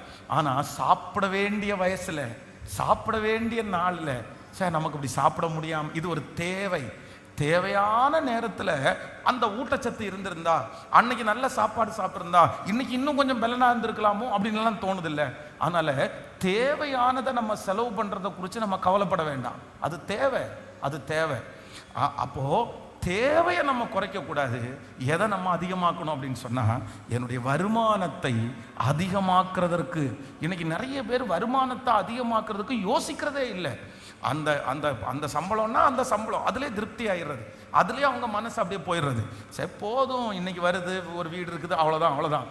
இல்லை, அப்படி அல்ல. நீங்கள் நிரம்பி வழியணும்னா எது அதிகமாகணும்னா வரவு. செலவை விட வரவு அதிகமானாதான் நீங்கள் அடுத்தவங்களுக்கு பிரயோஜனமாய் மாற முடியும். ஹல்லேலூயா. எத்தனை பேர் ஆமோதிக்கிறீர்கள்? கர்த்தர் இஸ்ரவேல் ஜனங்களை, கிட்டத்தட்ட 20 லட்சம் ஜனங்களை கர்த்தர் வானத்தின் மன்னாவினால் கர்த்தர் போஷித்தார். அவர்களுக்கு தேவையானதை கர்த்தர் வானத்திலிருந்து கர்த்தர் கொடுத்தார். நிரம்பி வழிகிற அளவுக்கு கர்த்தர் கொடுத்தார். அங்கே ஒருவரும் குறைவானவர்கள் இருக்கவே இல்லை, ஒருவருக்கும் பத்தாக்குறை வரவே இல்லை. அந்த தேவன் தான் நம்முடைய தேவனாகிய கர்த்தர். ஹல்லேலூயா. கொஞ்ச கலயத்தில் இருக்கிற மாவை கர்த்தர் ஆசீர்வதித்த உடனே அந்த மாவு அப்படியே நிரம்பி வழி, அந்த பஞ்சகாலம் முழுவதும் அவர்களுக்கு ஆசீர்வாதமா இருந்தது. அந்த தேவனைத்தான் நாம் ஆராதிக்கிறோம். நாம் ஆராதிக்கிற தேவன் பொங்கி வழிய பண்ணுகிறவர், நிரம்பி வழிய பண்ணுகிறவர். உன்னதத்திலிருந்து அனுப்புகிற ஆவி கூட நமக்கு நிரம்பி வழிய பண்ணுகிறவர். சீடர்கள் எல்லாம் திடீர்னு பல பாஷைகளை பேசினார்கள். அவங்களே கண்ட்ரோல் பண்ண முடியாத அளவிற்கு ஆண்டவரை ஆராதிச்சாங்க. அவங்க பேசுகிற பாஷையை கேட்டு மற்றவர்கள் ஆச்சரியப்பட்டார்கள். ஏன்? அப்ப என்ன நடந்துருச்சு? அந்த பெந்தேகோஸ்தே நாளில் என்ன நடந்துச்சு அப்படின்னா, ஒரு குடம் இருக்குது. குடம் தான் மனுஷன் வச்சுக்கோங்களேன். ஆவியானவர் ஊற்றப்படுகிறார். இப்போ இந்த ஆவியானவர் ஊற்றப்படும் போது இந்த சரீரம் அதுல என்ன பண்ணல, அந்த சரீரம் தாங்கல. மேல் வீட்டறையிலே கூடியிருந்த அந்த மனுஷங்க, அது ஒரு குடம்னு வச்சுக்கோங்க. உன்னதத்திலிருந்து ஆவியானவர் இப்ப ஊற்றுறாரு. ஊற்றும் போது இந்த குடம் என்ன பண்ணல, பத்துல. இந்த குடம் கண்ட்ரோல் பண்ண முடியல. அதனால தான் அவங்களுக்கு அடக்க முடியாத அளவிற்கு அவர்கள் பற்பல பாஷைகளை பேசி நல்ல கை தட்டி. அப்போ ஆவியானவர் நமக்குள்ளே இறங்கும் போது நிறைய நேரத்தில் நம்முடைய சரீரம் பலவீனமா இருக்குல்ல, நம்ம அது அவருடைய ஆவியை கட்டுப்படுத்துற அளவுக்கு நமக்கு பலன் இல்லை. அதனால தான் நம்ம அறியாம நிறைய பேர் கண்ட்ரோல் அறியாம கை தட்டுறாங்க, குதிக்கிறாங்க, ரொம்ப எமோஷனல் ஆகுறாங்க. அதெல்லாம் அதனால தான் வருகிறது. நம்முடைய சரீரம் தாங்கக்கூடிய அளவுக்கு, அவருடைய பிரசன்னத்தை தாங்கக்கூடிய அளவுக்கு இல்லை. அப்போ இதுல நம்ம அறிஞ்சுக்க வேண்டியது என்ன அப்படின்னா, உன்னதத்திலிருந்து ஆவியானவர் ஊற்றப்படும் போது கூட எதை வச்சு ஊற்றுறதில்லைன்னா, இந்த பாத்திரத்தினுடைய அளவை வச்சு ஊற்றுறதில்லை. அவர் ஊற்றுகிறார். அந்த பாத்திரம் என்ன பண்ணுது அப்படின்னா, நிரம்பி வழிகிறது. ஏதேன் தோட்டத்தில் ஆண்டவர் வந்து எத்தனை பேரை வச்சாரு? ஆதாம் ஏவாள் அப்படின்ற 2 பேரை வச்சாரு. ஆனால் 2 பேருக்கு ஆண்டவர் எத்தனை ஆறுகளை கட்டளையிட்டார்? 4 ஆறுகளை கர்த்தர் கட்டளையிட்டார். அவ்வளவு பழங்களை ஆண்டவர் கட்டளையிட்டார். காரணம் என்ன அப்படின்னு சொன்னா, என்னுடைய ஆண்டவர் நிரம்பி வழிய பண்ணுகிற ஆண்டவர். எத்தனை பேருக்கு இப்போ புரிஞ்சிருச்சு? கர்த்தர் இன்னைக்கு வாக்கு கொடுக்கிறார், தேங்கின நிலைமைகளை கர்த்தர் மாற்ற போறார். கர்த்தர் மாற்ற போறாரு. நீங்க இன்னைக்கு எல்லாரும் ஜெபம் பண்ணுங்க, ஆண்டவரே இந்த நிலைமையில நான் இருக்கக்கூடாது. இந்த சத்தத்தை கேட்கிற யாரோ ஒருத்தர் ஒருவேளை தேங்கி போய் ஒரு இடத்துல கிடக்கலாம், கட்டப்பட்டு ஒரு இடத்துல கிடக்கலாம். 2-3 வருஷமே நீங்க பயனற்றவர்களாக இருக்கலாம், நீங்க பயன்படுத்தப்படாதவர்களாக இருக்கலாம். ஏதோ ஒரு விரக்தியின் மூலமா, ஏதோ ஒரு அவமானத்தின் மூலமா, ஏதோ ஒரு கஷ்டத்தின் மூலமாய் அப்படியே உங்களுடைய காரியங்கள் கட்டப்பட்டு ஒரே இடத்துல அடைஞ்சு கிடக்கலாம். ஆனா ஆண்டவர் என்ன சொல்றாருன்னா, மறுபடியும் அவருடைய ஆவியானவர் ஊற்றப்பட போகிறார். அந்த மகிமை உங்கள் மேல ஊற்றப்பட போகிறது. நிரம்பி வழிய போகிறீர்கள். கர்த்தர் இங்கிருந்து உங்களை பயனுள்ள பாத்திரங்களாய் கர்த்தர் எடுக்க போகிறார். உங்களை கர்த்தர் மறுபடியும் கொண்டு போக போகிறார். கர்த்தர் இங்கிருந்து கர்த்தர் அநேகருக்கு பிரயோஜனமாய் கர்த்தர் மாற்ற போறார். எல்லாரும் முழு பலத்தோடு எஸ், கர்த்தர் யாரோடு நேரடியாய் கர்த்தர் பேசுகிறார். இல்ல, நீ கட்டப்பட்டு கிடக்க வேண்டிய ஆள் கிடையாது. ஆமே, நீ கட்டப்பட்டு இருக்க வேண்டிய நபர் கிடையாது. ஓ ஹல்லேலூயா. ஒரு கழுதை வழி அருகே கட்டப்பட்டு கிடக்கிறது. கர்த்தர் சொல்லுகிறார், இந்த கழுதை கட்டப்பட வேண்டிய கழுதை அல்ல, இந்த கழுதை அவிழ்த்து விட வேண்டிய கழுதை. இந்த கழுதை ராஜாதி ராஜா ஏறி போக வேண்டிய கூடிய கழுதை இந்த இடத்திலே கட்டப்பட்டு கிடப்பதற்கு ஆமென் ஆண்டவர் அனுமதிக்கிறதே இல்லை. ஹல்லேலூயா, ஹல்லேலூயா, ஆமென். கட்டப்பட்ட மனிதர் எல்லாம் கட்டவிழ்க்கப்பட வேண்டும். ஆண்டவர் இன்னைக்கு உங்களை கர்த்தர் எழுப்பி விடுகிறார். இல்லை, அப்படிதான் இருக்கும், இந்த உலகம் அப்படி இருக்கும், சூழ்நிலை அப்படி இருக்கும். ஆனா ஒரு நாளும் நம்ம என்ன பண்ணக்கூடாதுன்னா, தேங்கின நிலைமைக்கு வந்துடவே கூடாது. நான் வற்றாத நீரூற்றை போல இருப்பேன். பொங்கி வழிகிற ஒரு அனுபவத்தை கர்த்தர் எனக்கு கொடுத்திருக்கிற அந்த காரியத்தை கர்த்தர் நிறைவேற்ற வல்லவர். நான் விசுவாசிக்கிறேன். யார் அப்படி இருந்தாலும் இன்னைக்கு ஆவியானவர் உங்க மேல ஊற்றப்படட்டும். உங்க பிள்ளைங்க மேல ஊற்றப்படட்டும். வீட்டில் கட்டப்பட்டு கிடக்கிற அந்த பிள்ளைக்கு ஒரு அற்புதம் நடக்கட்டும். அந்த கணவனாருக்கு ஒரு அற்புதம் நடக்கட்டும். அந்த மனைவிக்கு அந்த அற்புதம் நடக்கட்டும். சூழ்நிலை நிமித்தமாய், அவமானத்தின் நிமித்தமாய், மன வருத்தத்தின் நிமித்தமாய் கட்டப்பட்டிருக்கிற ஒவ்வொருத்தரும் இப்பொழுது கட்டவிழ்க்கப்படுவார்களாக. ஹல்லேலூயா, ஆமென். Thank you Jesus. அப்போ இந்த அனுபவத்தை விட்டு ஒரு தேவனுடைய பிள்ளை கண்டிப்பா வெளியே வரணும். பாருங்க, 40 ஆண்டுகள் தன்னை ஒரு கொலையாளின்னு சொல்ற பட்டத்தை சூட்டினதுனால மோசே ஒரு 40 இயர்ஸ் ஒரு தேங்கின ஒரு இடத்துல கிடக்குறான் பாருங்க. அப்படியே கட்டப்பட்ட ஒரு நிலைமை. எதுவுமே பண்ண முடியல. அவ்வளோ டேலண்ட் உள்ள ஆள். அவனுடைய கையினுடைய விரல்கள்ல அற்புதம் நடக்குது. அவனுடைய கையில இருக்கிற கோல் சர்ப்பமா மாறுது. எவ்வளோ பெரிய அற்புதம். 10 வாதைகள் சாதாரணமானது அல்ல. அவ்வளோ பெரிய ஒரு பவர்ஃபுல்லான மேன் யார் அப்படின்னா இந்த மோசே. அவ்வளவு பவர் அவனுக்குள்ள இருந்திருக்குது. ஆனா அவ்வளவு பவர் அவனுக்குள்ள இருந்தோம் இந்த ஒரு சின்ன ஒரு சோதனை, மனசனுடைய ஒரு வருத்தம் அவனை 40 வருஷம் என்ன பண்ணிச்சு அப்படின்னா கட்டி வச்சிருந்துச்சு. ஒரே ஒரு நெகட்டிவ், ஒரு நம்பிக்கை துரோகம், ஒரு பயம். அவனுக்குள்ள ஒரு பயம் வருது, என்னை கொன்றுவாங்களோன்னு ஒரு பயம் வருது. அங்க காட்டி கொடுத்தவனுடைய ஒரு நம்பிக்கை துரோகம் 40 வருஷம் எதுவுமே யோசிக்கல. ஆண்டவரிடத்திலே சொல்லும் போது மோசே என்ன சொல்றாரு அப்படின்னா, வேற யாரையாவது அனுப்பும். நான் வேண்டாம் ஆண்டவரே. இந்த சத்தத்தை கேட்கிற யாரோ ஒருத்தர் அப்படி சொல்லலாம். உங்க வாழ்க்கையில நடந்த ஒரு சோர்வு, உங்க வாழ்க்கையில நடந்த ஒரு விரக்தி, ஒரு அவமானம், ஒரு மனுஷனுடைய வார்த்தை, ஒரு பய உணர்வு, ஒருவேளை உங்களை கட்டி வச்சு வேற யாரையாவது அனுப்புங்க ஆண்டவரே, எனக்கு இவ்வளவுதான் அப்படின்னு உங்களை வச்சிருக்கலாம். ஆனா ஆண்டவர் இன்றைக்கு கர்த்தர் மோசேயை அழைச்சது போல கர்த்தர் உங்களை அழைக்கிறாரு. என்ன அழைக்கிறார் அப்படின்னா, நீ இந்த இடத்தை விட்டு வெளியே வந்து பாருப்பா, உனக்கு எத்தனை லட்சத்தை வச்சிருக்கேன் தெரியுமா? உனக்கு 20 லட்சம் பேரை வச்சிருக்கிறேன். உன் கையில் அவ்வளோ பெரிய அபிஷேகம் இருக்குப்பா. உன் கையில் இருக்கிற கோல்ல அவ்வளோ பெரிய அபிஷேகம் இருக்குப்பா. நீ திக்கு வாயந்தான், ஆனா உன் வாயிலிருந்து புறப்படுகிற வார்த்தைக்கு பவர் இருக்குப்பா, அது பெரிய அற்புதத்தை கொண்டு வர்ற பவர் இருக்குது அப்படின்னு மோசையை தட்டி எழுப்ப நினைத்த கர்த்தர், பொங்கி வழிய பண்ண நினைக்கிற கர்த்தர், இன்றைக்கு இந்த உபவாச ஜபத்தில் இந்த சத்தத்தை கேட்டுக்கொண்டிருக்கிற யாரையோ ஒருத்தரை பார்த்து கர்த்தர் வாக்கு கொடுக்கிறார், கிருபையாய் வாக்கு கொடுக்கிறார். கணுக்கால் அளவு அல்ல, முழங்கால் அளவு அல்ல, நீந்தி நீந்தி மூழ்கத்தக்கதாய் கர்த்தர் நிரப்ப போறார். மகளே, உன் கையில கர்த்தர் பெரிய அபிஷேகத்தை வச்சிருக்கிறாரு, உன் வாயில கர்த்தர் பெரிய அபிஷேகத்தை கர்த்தர் வச்சிருக்கிறாரு. ஆமென். உன் விரல் அசைவுகளில் கர்த்தர் அற்புதத்தை வச்சிருக்கிறாரு. உங்க கையில இருக்கிற சாதாரணமான சில காரியம் உன் பார்வைக்கு அது சாதாரணமான கோல், ஆனா ஆண்டவருடைய பார்வையிலே அது எதிரியினுடைய சர்ப்பத்தை விழுங்குற அளவிற்கு அந்த பவரை கர்த்தர் வச்சிருக்கிறார். கர்த்தர் சொல்லுகிறார், இனியும் அடைஞ்சு கிடக்க வேண்டாம், அந்த வார்த்தையை கேட்டு பயந்து அடைஞ்சு கிடக்க வேண்டாம். கர்த்தர் சொல்லுகிறார், நீ வெளியே வா, நீ வெளியே வா, நீ வெளியே வந்து எனக்கு முன்பாக நில், நீ வெளியே வா, நீ வெளியே வா, நீ வெளியே வா. Thank you Jesus, thank you Jesus, hallelujah, hallelujah. நம்ம அடைஞ்சு கிடக்கிறத விரும்புகிற தேவன் அவர் அல்ல, விரும்புகிற தேவன் அல்ல. எலியாவை குறித்து வேதம் சொல்லுது, எலியா போய் அப்படியே அடைஞ்சிட்டாரு பாருங்க, ஒரு இடத்துல அப்படியே ஒதுங்கிட்டாரு. என்ன சொல்லி ஒதுங்கிட்டார் அப்படின்னு சொன்னா, அவர் சொல்லும்போது சொல்றாரு, போதும் கர்த்தாவே. என்ன சொல்றாரு? போதும் கர்த்தாவே. நீங்கள் 1 ராஜாக்களின் புஸ்தகம் 19ஆம் அதிகாரத்தினுடைய 4வது வசனத்திலிருந்து வாசிக்கும் போது, அவன் வனாந்தரத்தில் ஒரு நாள் பிரயாணம் போய் ஒரு சூரை செடியின் கீழ் உட்கார்ந்து தான் சாக வேண்டும் என்று கோரி, போதும் கர்த்தாவே, என் ஆத்துமாவை எடுத்துக்கொள்ளும், நான் என் பிதாக்களை பார்க்கலும் நல்லவன் அல்ல என்று சொல்லி ஒரு சூரை செடியின் கீழ் படுத்துக்கொண்டு நித்திரை பண்ணினான். அப்பொழுது ஒரு தூதன் அவனை தட்டி எழுப்பி, எழுந்திருந்து போஜனம் பண்ணு என்றான்.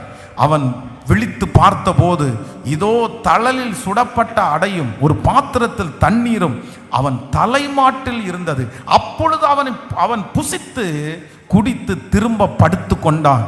கர்த்தருடைய தூதன் திரும்ப 2ஆம் தரம் வந்து அவனை தட்டி எழுப்பி, எழுந்திருந்து போஜனம் பண்ணு, நீ போக வேண்டிய பிரயாணம் வெகு தூரம் என்றான். அடுத்த வசனம் வாசிக்கும் போது, அப்பொழுது அவன் எழுந்திருந்து புசித்து குடித்து அந்த போஜனத்தின் பலத்தினால் 40 நாள் இரவும் பகலும் ஓரேப் என்னும் தேவனுடைய பர்வதம் மட்டும் நடந்து போனான். இது எலியாவுக்கு மட்டும் அல்ல, இந்த சத்தத்தை கேட்கிற நிறைய பிள்ளைகளுக்கு கர்த்தர் இப்பொழுது கர்த்தர் தருகிறார். கர்த்தர் அந்த போஜனத்தினால் உன்னை திடப்படுத்துகிறார். கர்த்தர் உங்களை 2ஆம் விசை உங்களை திடப்படுத்துகிறார். கர்த்தருடைய வார்த்தை உங்களுக்கு நேராய் வருகிறது. இதுவரையிலும் கர்த்தர் உங்களுக்கு ஆசீர்வாதத்தை கொடுத்து பார்த்தார். இதுவரையிலும் நீங்கள் கேட்காததை ஆண்டவர் கொடுத்து பார்த்தார். ஆனா நீங்க எழும்பல, நீங்க அந்த சோர்விலிருந்து வெளியே வரல. அந்த பார்த்த உடனே தேவன் இப்பொழுது அவருடைய வார்த்தையை அனுப்பி தட்டி எழுப்பி கர்த்தர் சொல்லுகிறார், நீ தேங்கிய இடத்தில் கிடக்க வேண்டியவன் அல்ல, தேங்கி இருக்க வேண்டியவன் அல்ல, நீ பரவி பாய்கிற ஆறை போல இதோ இந்த நதி போகிற இடமெல்லாம் இருக்கிற ஜீவராசிகள் ஓ பிழைக்கும்.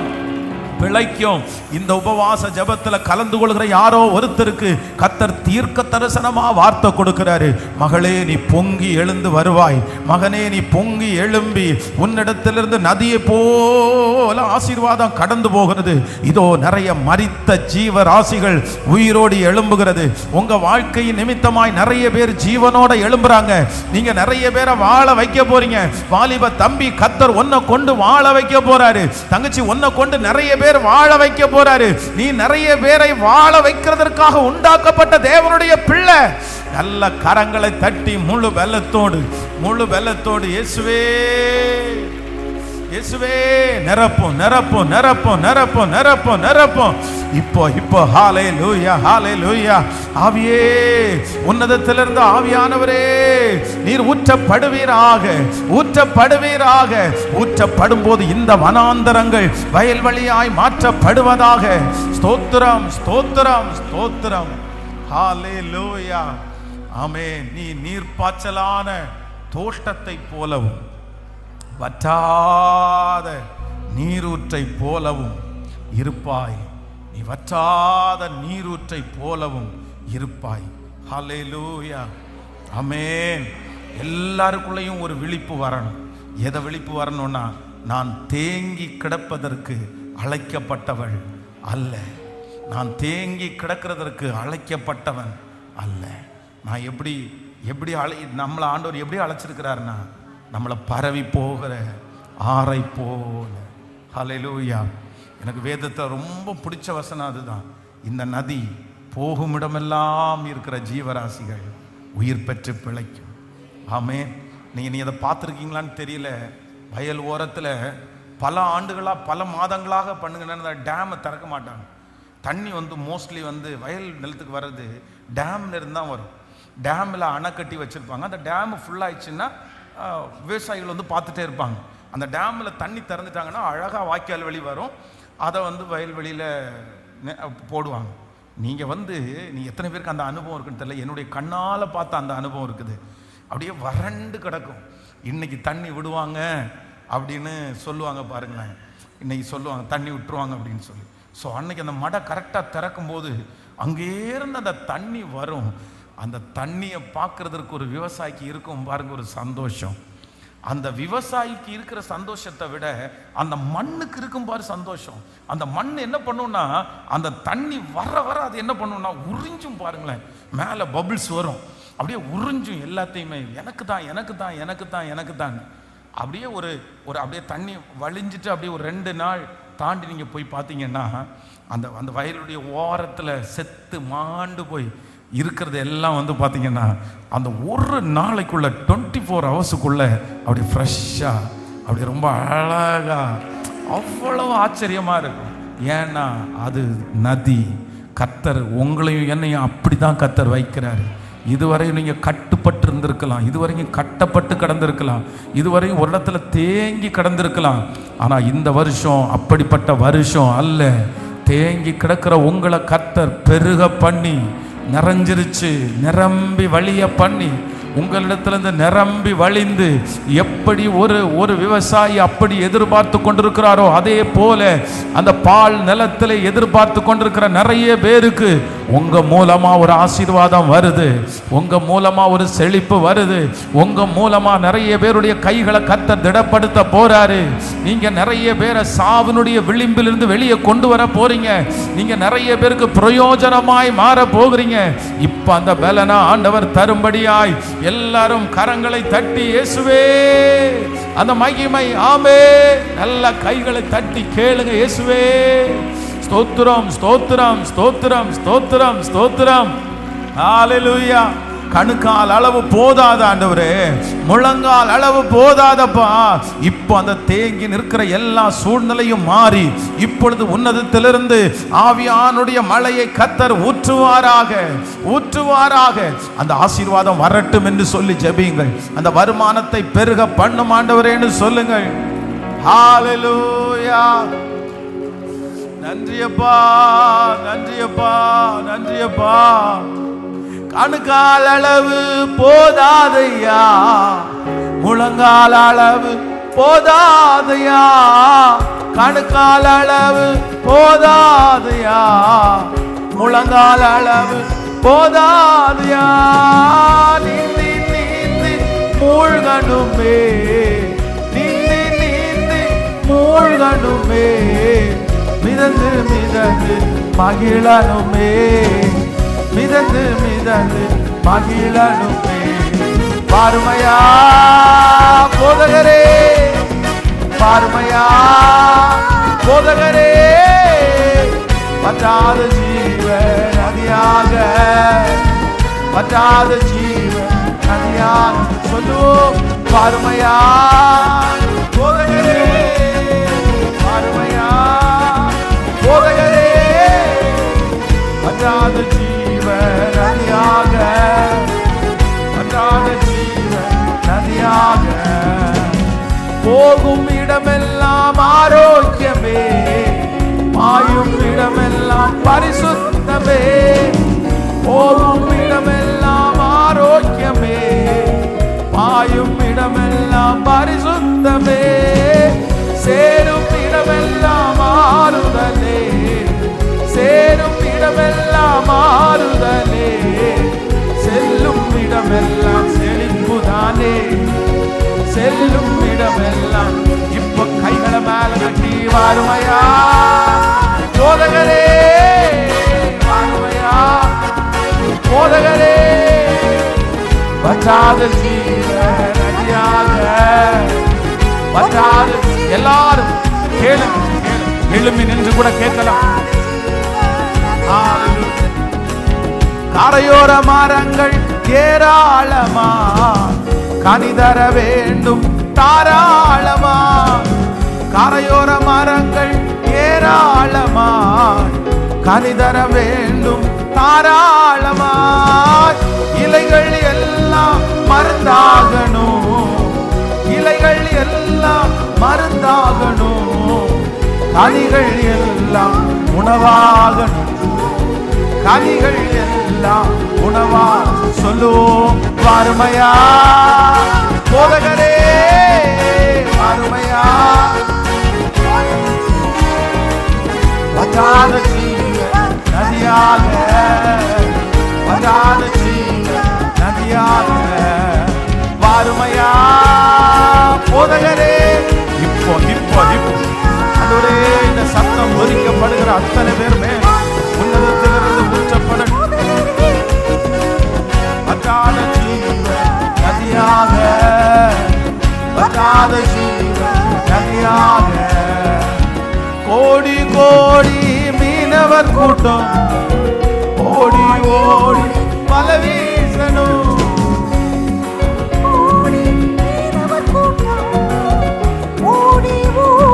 வலை வீசணும், பாடி பாடி மீன் பிடிக்கணும், பாடி பாடி மீன் பிடிக்கணும். பரலோக தேவன் ஆள் சேர்க்கணும், பரலோக தேவன் ஆள் சேர்க்கணும். வாருமையா போதகரே, வாருமையா போதகரே. வற்றாத ஜீவன் நதியாக, வற்றாத ஜீவன்.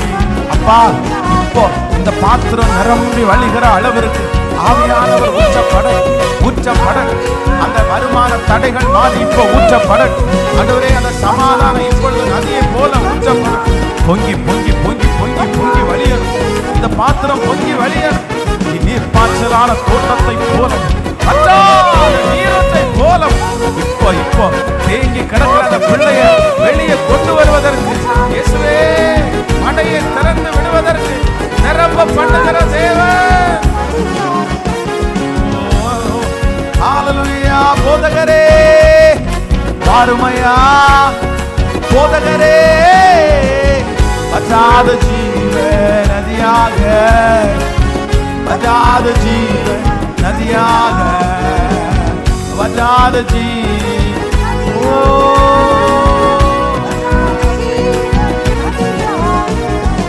அசைவாடும் அசைவாடும், இறங்கும் இறங்கும் இறங்கும் இறங்கும் இறங்கும் இறங்கும். ஆண்டவரே இறங்கணும்.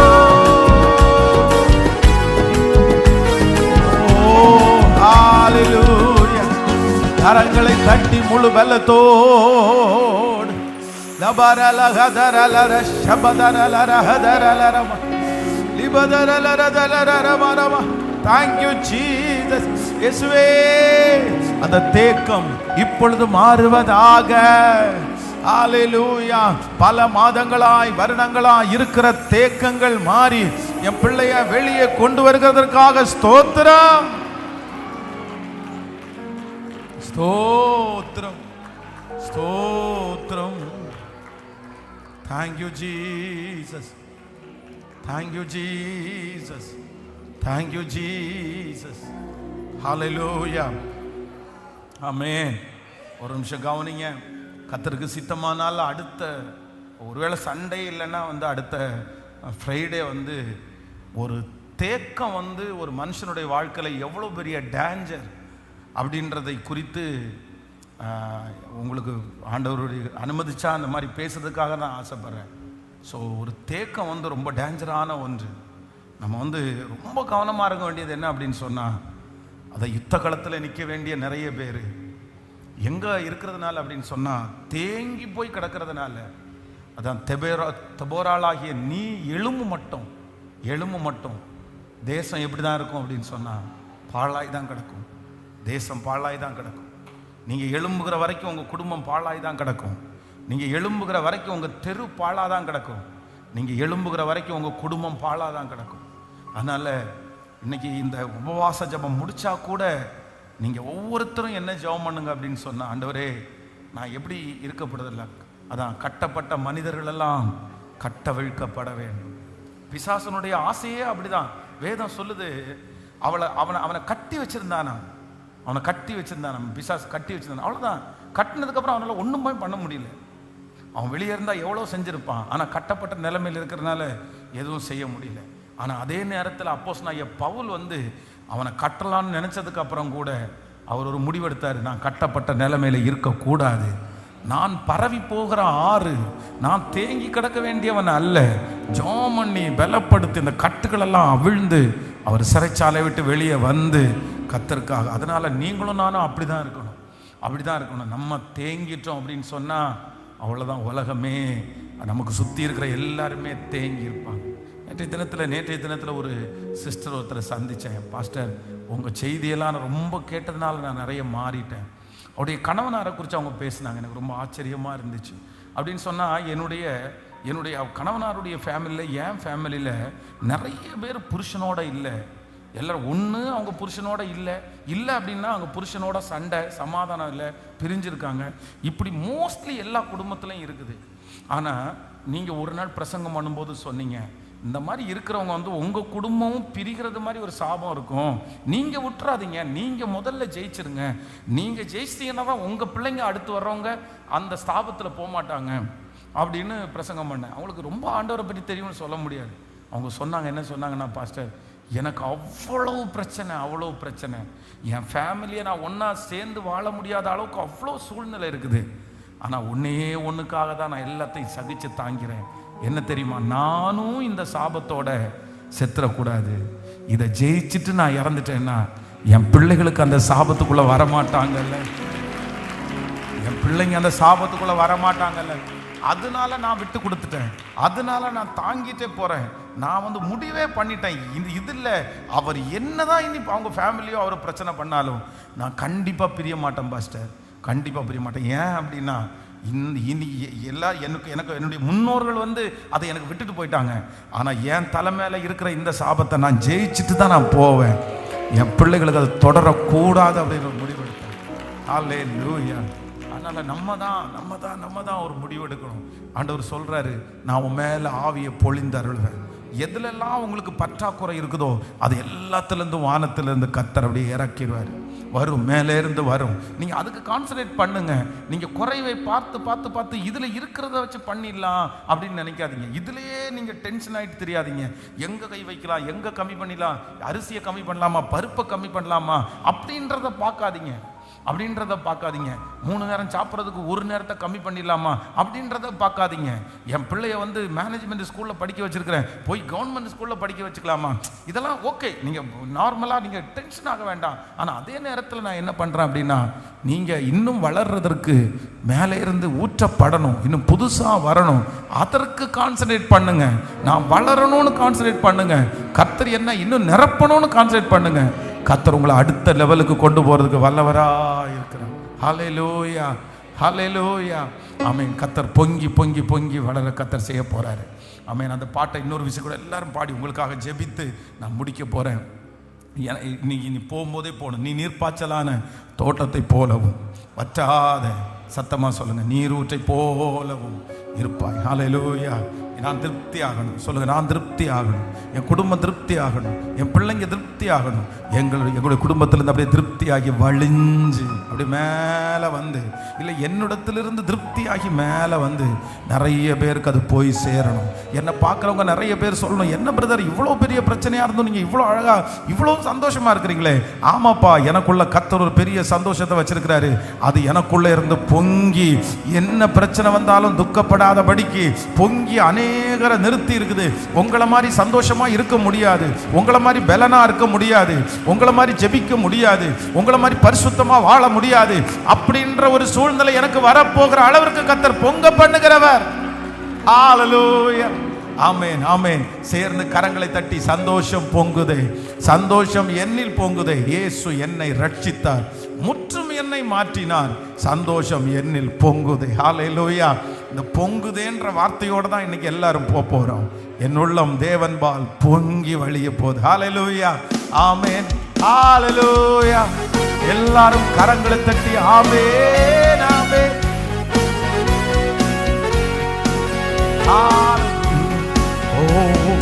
சந்தோஷம் பொங்குதே, சந்தோஷம் பொங்குதே, சந்தோஷம் என்னில் பொங்குதே. ஹல்லேலூயா. இயேசு என்னை ரட்சித்தார், முற்றும் என்னை மாற்றினார், சந்தோஷம் என்னில் பொங்குதே. சந்தோஷம் பொங்குதே, சந்தோஷம் பொங்குதே, சந்தோஷம் என்னில் பொங்குதே. ஹல்லேலூயா. இயேசு என்னை ரட்சித்தார், முற்றும் என்னை மாற்றினார், சந்தோஷம் என்னில் பொங்குதே. வழி தப்பி நான் திரிந்தேன், பாவ வழி அதை சுமந்தலைந்தே. வழி தப்பி நான் திரிந்தேன், பாவ பழி அதை சுமந்தலைந்தே. ஹல்லேலூயா. அவர் அன்பு குரலே அணைத்தது என்னை, அவர் அன்பு குரலே அணைத்தது என்னை. அந்த இன்ப நாளில் எந்த பாவம் நீங்கிற்று, அந்த இன்ப நாளில் எந்த பாவம் நீங்கிற்று. சந்தோஷம் பொங்குதே, சந்தோஷம் பொங்குதே, சந்தோஷம் என்னில் பொங்குதே. ஹல்லேலூயா, ஹல்லேலூயா. சந்தோஷம் என்னில் பொங்குதே. என்னுள்ளம் தேவன்பால் பொங்கி வழியுதே. இயேசுவை ரட்சித்தார், நான் ஆடி பாடுவேன், எவரும் அறியாதே. என்னுள்ளம் பொங்குதே, என்னுள்ளம் பொங்கி பொங்கி பொங்கி பொங்கி வழியுதே. என்னுள்ளம் பொங்கி பொங்கி பொங்கி பொங்கி வழியுதே. என்னுள்ளம் பொங்கி பொங்கி பொங்கி பொங்கி வழியுதே. என்னுள்ளம் தேவன்பால் பொங்கி வழியுதே. இயேசுவை ரட்சித்தார், நான் ஆடி பாடுவேன், எவரும் அறியாதே. என்னுள்ளம் பொங்குதே, என்னுள்ளம் பொங்கி பொங்கி பொங்கி பொங்கி வழியுதே. என்னுள்ளம் பொங்கி பொங்கி பொங்கி பொங்கி வழியுதே. கரங்களை தட்டி கர்த்தருக்கு நன்றி செலுத்தி ஹல்லேலூயா, ஹல்லேலூயா. இது ஒரு அற்புதத்தின் நேரம், இது ஒரு அற்புதத்தின் நேரம். இந்த ஃபாஸ்டிங் ப்ரேயர்லாம் ஆண்டவர் நிறைய பேருக்கு விடுதலையை கர்த்தர் தரப்போறார், வியாதிகளிலிருந்து விடுதலை தரப்போறார். போராட்டங்கள், கடன் பிரச்சனைகள், ஆமென், குடும்ப சமாதான குறைவுகள், குழந்தை பாக்கியத்தை கர்த்தர் தரப்போறார். திருமண தடைகளை கர்த்தர் மாற்ற போறார். எந்தெந்த நபருக்கு என்னென்ன பிரச்சனையோ அதற்காக ஜெபிக்கிற ஒரு நேரம். அவர் ஜெபத்தை கேட்கிற கர்த்தர், அவர் ஜெபத்திற்கு பதில் கொடுக்கிற கர்த்தர். இன்றைக்கு இந்த உபவாச ஜெபம் முடிச்சுட்டு போகும்போது அற்புதத்தோடு தான் நீங்க போவீங்க, அற்புதத்தோடு தான் ஆண்டவர் உங்களை போக பண்ணுவார். இயேசுவே, உம்முடைய வல்லமை இப்பொழுது கடந்து வருவதாக, அந்த சரீரத்தில் உம்முடைய மகிமை இப்பொழுது கடந்து வருவதாக. உம்முடைய வல்லமையினால் ஆண்டவர் உம்முடைய பிள்ளைகளை நிரப்புகிறதற்காக ஸ்தோத்திரம், ஸ்தோத்திரம். கர்த்தர் நல்லவர், நல்லவர், நல்லவர், நல்லவர். எல்லாரும் ஜெபிங்க. ஆமென். உங்க சரீரத்தில் ஏதாவது பலவீனம் இருந்தா உங்க தலை மேல கையை வச்சு நீங்க ஜெபம் பண்ணுங்க. எந்த காரியத்திற்காக நீங்க ஜெபிக்கிறீங்களோ அந்த ஜெபத்திற்கு கர்த்தர் பதில் தர போறாரு. இயேசுப்பா, இயேசுப்பா, இப்பொழுது ஒரு வல்லமை கடந்து வரட்டும் ஆண்டவரே. பிரிந்த குடும்பங்கள் ஒன்றாய் மாறுவதாகப்பா, அந்த குடும்பத்தில் ஒரு சமாதானம் உண்டாவதாகப்பா. ஒரு ஞானத்தை கர்த்தர் இப்பொழுது கட்டளை இடுவீராக ராஜா. நீயோ அநேகம் ஜாதிகளுக்கு கடன் கொடுப்பாய், கடன் வாங்காதிருப்பாய் என்கிற வாக்குத்தத்தம் இப்பொழுது நிறைவேறுவதாக, நிறைவேறுவதாக. இயேசுவே, பின்மாற்றத்தில் இருக்கிற பிள்ளைகளுடைய கால்கள் இப்பொழுது திரும்பி வரட்டும், எங்க குடும்பத்திற்கு நேராய் கடந்து வரட்டும். இயேசுப்பா, இப்பொழுது ஒரு அற்புதம் நடப்பதாகப்பா. ஜெப குறிப்பு எழுதி எழுதி எழுதி எழுதி சோர்ந்து போன அந்த தாயார இப்பொழுது பாருங்க ஆண்டவரே, அந்த குடும்பத்தை இப்ப பாருங்க ராஜா. அந்த ஜெப குறிப்புகள் எல்லாம் உங்க சமூகத்துல வந்து எட்டுவதாகப்பா. ஸ்தோத்திரம் ஸ்தோத்திரம் ஸ்தோத்திரம் ஸ்தோத்திரம் ஸ்தோத்திரம். அடுத்த வாரம் உம்முடைய ஆண்டு சித்தமானால் சாட்சியோட வரணும், சாட்சி சொல்லணும், சாட்சி சொல்லணும். ஏசப்பா, என் பிள்ளையினுடைய கண்ணீர் இப்பொழுது மாறட்டும் ஆண்டவரே, இப்ப மாறட்டும் ஆண்டவரே. தேவன் ஒரு இரக்கம் செய்கிறதற்காக ஸ்தோத்திரம். நிச்சயமாகவே முடிவு உண்டு. உன் நம்பிக்கை வீண் போகாதுன்னு சொன்னீங்களே, அந்த முடிவு இன்று அந்த நாள் இந்த நாளா இருக்கட்டும். என் பிள்ளை சுமந்த சுமைகளுக்கு முடிவு இன்னைக்கு வரட்டும், அந்த வேதனைக்கு இன்னைக்கு முடிவு வரட்டும் அப்பா. Thank you Jesus, thank you Jesus. ஒவ்வொரு பிள்ளைகள் இந்த ஆண்டவரே திருச்சபையில இருக்கிற, ஆன்லைன்ல இருக்கிற பிள்ளைகள் ஒவ்வொருத்தருக்காக ஜெபிக்கிறேன். அவங்களுடைய ஜெப குறிப்புகளை கேளுங்கப்பா. ஒரு தைரியத்தை கத்தர் கொடுங்கப்பா. ஒரு தூதனை கத்தர் உங்க பிள்ளைகளுக்கு அனுப்புங்கப்பா. இன்னைக்கு செய்தியில கேட்டது போல தேங்கி நிற்கிற அனுபவத்தை விட்டு ஆண்டவர் அடுத்த படிக்கு உங்க பிள்ளைகளை கொண்டு வர போகிறதற்காக ஸ்தோத்திரம் ஸ்தோத்திரம் ஸ்தோத்திரம் ஸ்தோத்திரம். பெரிய மகத்துவமான காரியத்தை கர்த்தர் எங்களுக்கு செய்வீராக. இயேசுவின் மூலம் ஜெபம் ஏறெடுக்கிறோம் நல்ல பிதாவே, ஆமென். ஹல்லேலூயா. ஒரு ரெண்டு காரியத்திற்காக மட்டும் நம்ம ஜெபித்து நம்ம முடிக்க போறோம். ஒன்று, இந்த விசேஷமாக வாலிபர்களுக்காக நம்ம ஜெபிக்க போகிறோம். இந்த கடந்த சில ஆண்டுகளாகவே வாலிபர்கள் மேலே ஆண்டவர் ஒரு பெரிய பாரத்தை என்னுடைய இருதயத்தில் ஆண்டவர் தந்துட்டே இருக்கிறார். ஏன் அப்படின்னு சொன்னால், மேலை நாடுகளில் நமக்கு சுவிசேஷம் அறிவித்த, நமக்கு மிஷினரிகளாக வந்த, பாருங்க ஷூ இருக்கு பாருங்களேன், ஷூவில் பாலிஷ் போட்டு, நான் ஒரு பைபிள் காலேஜில் படித்தேன். அந்த பைபிள் காலேஜ் உண்மையிலே நான் இன்றைக்கும் நன்றியாக இருக்கிறேன். அந்த பைபிள் காலேஜ் எங்களுக்கு 3 நேரமும் சாப்பாடு போட்டு எங்களை தங்க வச்சு வெறும் 300 ரூபா தான் ஃபீஸ் வாங்கினாங்க. ஒரு மாதத்துக்கு 100 ரூபா தான் ஃபீஸ் வாங்கினாங்க. அந்த 100 ரூபாயில் ஒன்றுமே பண்ண முடியாது. ஆனால் யார் அந்த உதவி செஞ்சா, யார் மூலமாக நாங்கள் பைபிள் காலேஜ் படித்தோம் அப்படின்னா, வெளிநாட்டில் இருக்கிற சில ஊழியத்தை தாங்கிறவர்கள் என்ன பண்ணாங்கன்னா, ஷூ பாலிஷ் போட்டு அவங்க காலையில் வேலைக்கு போய் அந்த வேலையில் கிடைக்கிற சம்பளம் அவங்களுக்கே போதும். ஆனால் எக்ஸ்ட்ரா ஒரு டைம் அவங்க வேலை செஞ்சு நிறைய பேர் ஷூ பாலிஷ் போட்டு அதில் வர்ற பணத்தை வேதாகம கல்லூரிக்கு அனுப்புனாங்க. அந்த வேதாகம கல்லூரியில் அதனால தான் நான் படிக்க முடிஞ்சு. அன்னைக்கெல்லாம் ஃபீஸ் கட்டி என்ன படிக்கவே வைக்க முடியாது. எங்கள் வீட்லேயும் வசதி இல்லை, எங்களுடைய பாஸ்டருக்கும் அவ்வளோ வசதி இல்லை. அப்படி தான் நான் படித்தேன். ஆனால் இன்னைக்கு ஆண்டவருடைய ஊழியத்தை செய்கிறேன். ஆனால் அப்படி ஊழியத்தை செஞ்ச நிறைய மேலை நாடுகள் இன்னைக்கு பார்த்தீங்கன்னா நிறைய சபைகள் மூடப்பட்டு கிடக்குது. நிறைய சபைகளை ஹோட்டலுக்கெல்லாம் வித்துட்டாங்க நிறைய பேர்.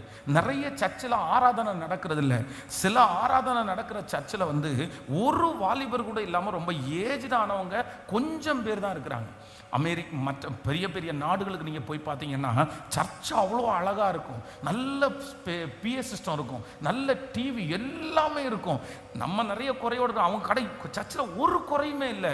ஆனால் எது குறைன்னா, ஆத்துமாக்கள் இல்லாமல் இருப்பாங்க.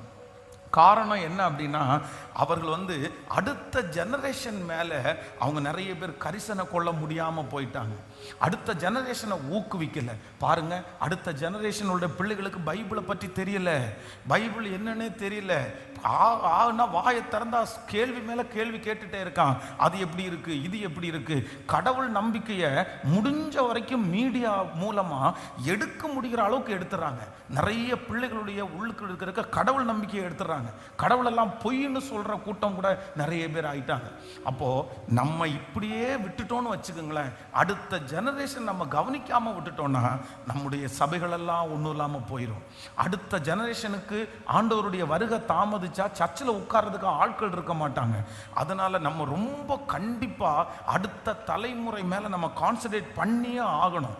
வாலிபர்களை உருவாக்கியே ஆகணும். நம்ம ஜெபம் பண்ணியே ஆகணும்.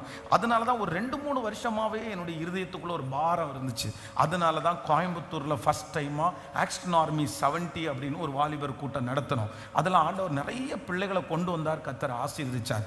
ஸோ சமீபத்தில் திரும்பவும் அப்பா வரும்போது என் மனசுல அவங்க 1 லட்சம் அப்படின்னு சொல்லும்போது நான் என்ன ஜெபம் பண்ணேன் அப்படின்னா, 1,00,000 வாலிபர்களுக்கு நீங்க என்ன நம்புங்க ஆண்டவரே, 1,00,000 வாலிபர்களை நான் எழுப்பி விடணும், அவர்களை உங்களுக்காக செயல்படுகிறவங்களா மாற்றணும், அவங்க ஊழியக்காரங்களோட சேர்ந்து அவங்க நின்று அந்த சபையை கட்டி எழுப்பணும் அப்படின்னு நினைச்சிட்டு அதனுடைய விஷனுக்காக நிறைய ப்ரிப்பரேஷன் ஆனோம். ஸோ அதனால அது 2-3 இடத்துல அந்த மீட்டிங் நம்ம வைக்க போகிறோம். பெங்களூரில் ஒன்று, அகைன் வந்து சென்னையில் ஒன்று, அதுக்கப்புறம் நாகர்கோயில் பக்கத்தில் அப்படின்னா வள்ளியூர் அந்த ஏரியாவில் ஒன்று, அப்புறம் வந்து இப்போ வந்து ஃபஸ்ட்டு மும்பையில் நம்ம வைக்கிறோம். வருகிற மார்ச் மாதம் 4ஆம் தேதி மும்பையில் இருக்கிற இயேசு அழைக்கிறார் ஜெப கோபுரம் காட்கோபர் என்கிற இடத்துல வச்சு மார்ச் மாதம் 4ஆம் தேதி கரெக்டாக 9:30க்கு ஆரம்பமாகுது. உங்கள் சொந்தக்காரங்க யார் மும்பையில் இருந்தாலும் தயவு செய்து அவங்களுக்கு சொல்லி அதை முன்பதிவு செய்து கொள்ளுங்கள். ஆன்லைனில் இருக்கிறவங்களுக்கு இப்போவே வந்து ஒரு நம்பரும் போடுவாங்க, ஒரு QR கோடும் கொடுப்பாங்க. அதில் அவங்க புக் பண்ணிட்டாங்கன்னா அவ்வளோதான். நாங்கள் வந்து வரும்போது அவங்களுக்கு வந்து ஒரு பென்னு, அங்கே வந்து ஒரு நோட்டு, அவங்களுக்கு ஒரு பேட்ஜ், அவங்களுக்கு மதியான உணவு எல்லாமே அங்கே ஆயத்தப்படுத்தப்பட்டிருக்கிறது. ஸோ மும்பையில் எனக்கு ரொம்ப பெருசாக எதுவுமே தெரியாது. அங்கே இருக்கிற ஒரு குடும்பம் தெரியும், ஒரு சில ஆட்களை மட்டும்தான் தெரியும், சில ஊழியர்களை தெரியும். அதனால் அந்த மும்பையில் அது எப்படி நடக்கும் என்ன பண்ணும் எதுவுமே தெரியாது. ஆனாலும் ஆண்டவர் வந்து ஒரு நடத்துதலை தந்தார். இந்த வருஷத்தினுடைய ஆரம்பத்தில் வந்து நான் வந்து ஒரு ஊழியக்காரரோடு சேர்ந்து ஜெபம் பண்ணிட்டு இருக்கும்போது அவர் நிறைய காரியத்தை சொல்லி ஜெபம் பண்ணார். ஜெபம் பண்ணும்போது இந்த ஸ்பெஷலாக வாலிபர்களை குறித்து உங்களுக்கு இருக்கிற தரிசனத்தை ஆண்டவர் நிறைவேற்றுவார், நீங்கள் வந்து இந்த மாதிரி நடத்தணும்னு நினச்சிட்டு இருக்கிறீங்க, நீங்கள் எதுக்கு தயங்குறீங்க அப்படி அவர் ஜெபம் பண்ணும்போது எனக்கு ரொம்ப சந்தோஷமாக இருந்துச்சு. சரி ஓகே, ஆண்டவர் கன்ஃபார்ம் பண்ணுறாரு அப்படின்னு நினச்சி தான் அந்த ப்ரேயரை வந்து நம்ம இப்போ ஆரம்பிச்சிருக்கிறோம். அதனால் அந்த மும்பையில் நடக்கிற அந்த கூட்டத்தில் ஒரு பெரிய எழுப்புதலை கர்த்தர் கட்டளையிடணும். அங்கே இருக்கிற அந்த வாலிபர்கள் எழும்பி மகாராஷ்டிரா முழுவதும் ஆண்டவருடைய சுவிசேஷத்தை சொல்லணும். மகாராஷ்டிராவில் மும்பையில் பார்த்தீங்கன்னா கிட்டத்தட்ட 2.5 கோடிக்கு பக்கத்தில் ஆட்கள் இருக்காங்க. 2.5 கோடி மக்கள் தொகை. அதில் 1 கோடிக்கு அதில் வந்து கிட்டத்தட்ட 60% வந்து யார் இருக்காங்க அப்படின்னா யூத்ஸ் மட்டும்தான் இருக்கிறாங்க. அவ்வளவு வாலிபர்கள் அதிகமாக இருக்கிற இடம் மும்பை. அதனால் ஆண்டவர் வந்து அவன் மத்தியில் ஒருத்தர் எழும்பினா போதும், 10 பேர் எழும்பினா போதும், 70 பேர் எழும்பினா போதும், 7000 பேர் எழும்பினா போதும், தேசமே கர்த்தருக்கு சொந்தமாய் மாறும். அதனால் இந்த விஷனை ஆண்டவர் நிறைவேற்றும். இந்த 1,00,000 வாலிபர்கள் அப்படின்ற விஷனில் நீங்கள் எல்லாரும் உங்கள் கரங்கள் கூட இருக்கணும். நீங்கள் ஜெபத்தில் தாங்கணும். இந்த விஷனில் வந்து அப்படின்னா 1,00,000 வாலிபர்கள், அந்த ஒரு வாலிபர்களுக்கு வந்து நமக்கு வந்து 200 ருபீஸ், 200 ரூபா. அவங்களுக்கு வந்து ஒரு 100 ருபீஸ் நம்ம ரெஜிஸ்ட்ரேஷன் ஃபீஸ் வாங்குவோம். மற்ற மாதிரி அவங்களுக்கு அந்த ஹால் புக் பண்ணுறது, ட்ராவல் எக்ஸ்பென்ஸு, அவங்களுக்கு ஃபுட்டு கொடுக்கறது, அந்த மாதிரி ஒரு டார்கெட் வச்சுருக்கிறோம். அதனால் நீங்கள் எல்லாரும் அதற்காக ஜெபிக்கணும். இந்த வருஷம் முடிகிறதுக்குள்ளே குறைஞ்சது ஒரு 25,000 25,000 பேரையாவது இந்த இயர் முடிகிறதுக்குள்ளே நம்ம ஆயத்தப்படுத்தணும். அதனால் எல்லாரும் கரங்களை கோர்த்து பிடித்து தகப்பனே ஒரு ஆன்லைனில் இருக்கிற பிள்ளைகள் கூட ஜெபத்தில் தாங்குங்க. அந்த மும்பையில் ஒரு பெரிய வாலிபர்கள் மத்தியில் ஒரு பெரிய எழுப்புதலை கர்த்தர் கட்டளை இடுவாராக. ஸ்தோத்திரம் ஸ்தோத்திரம் ஸ்தோத்திரம். ஆமென். Thank you Jesus. அப்பா, அந்த பிள்ளைகள் மத்தியில் ஒரு வல்லமை கடந்து வருவதாக ராஜா. எந்தெந்த பிள்ளைகளெல்லாம் நீர் முன்குறித்து இருக்கிறோ, யாரெல்லாம் மேல் உம்முடைய சித்தம் இருக்கிறதோ அவர்கள் எல்லாரையும் தடைகளை மாற்றி கர்த்தர் அழைத்து வருவீராகப்பா, கொண்டு வருவீராக ராஜா. உங்க மகிமை அதை கொண்டு வரட்டும் அப்பா. ஆண்டவரே, வருகிற பிள்ளைகள் தேவனுக்காக பற்றி எரியணும். அன்றைக்கு ஒரு பெரிய சமாதானம் உண்டாகணும் ஆண்டவரே. ஸ்தோத்திரம்பா ஸ்தோத்திரம்பா தகப்பனே. ஹல்லேலூயா. எல்லா காரியத்தையும் நீங்க ஒழுங்குபடுத்துங்கப்பா. அதற்கு உதவியாய் நிற்கிற குடும்பங்களுக்காக ஜெபிக்கிறோம். அதற்கு உதவியாய் நிற்கிற ஊழியக்காரர்களுக்காக ஜெபிக்கிறோம். அத்தனை பேரையும் கர்த்தர் பலப்படுத்துவாராக. ஆண்டவரே, ஞானத்தினால் அவர்களை நிரப்புவீராகப்பா. ஸ்தோத்திரம் ஸ்தோத்திரம். கர்நாடகாவில் ஆண்டவரே, இதுவரைக்கும் எத்தனையோ கூட்டங்கள் நடந்திருக்கலாம். ஆனால் இந்த கூட்டம் ஒரு எழுப்புதலை கொண்டு வருகிற கூட்டமாக மாறட்டும். இந்த கூட்டத்தின் நிமித்தம் அங்கே இருக்கிற சத்துருடைய அரண்கள் இயேசுவின் நாமத்தில் நிர்மூலமாக்கப்படுவதாகப்பா. ஆண்டவரே, ஒரு எழுப்புதலை தாங்கப்பா.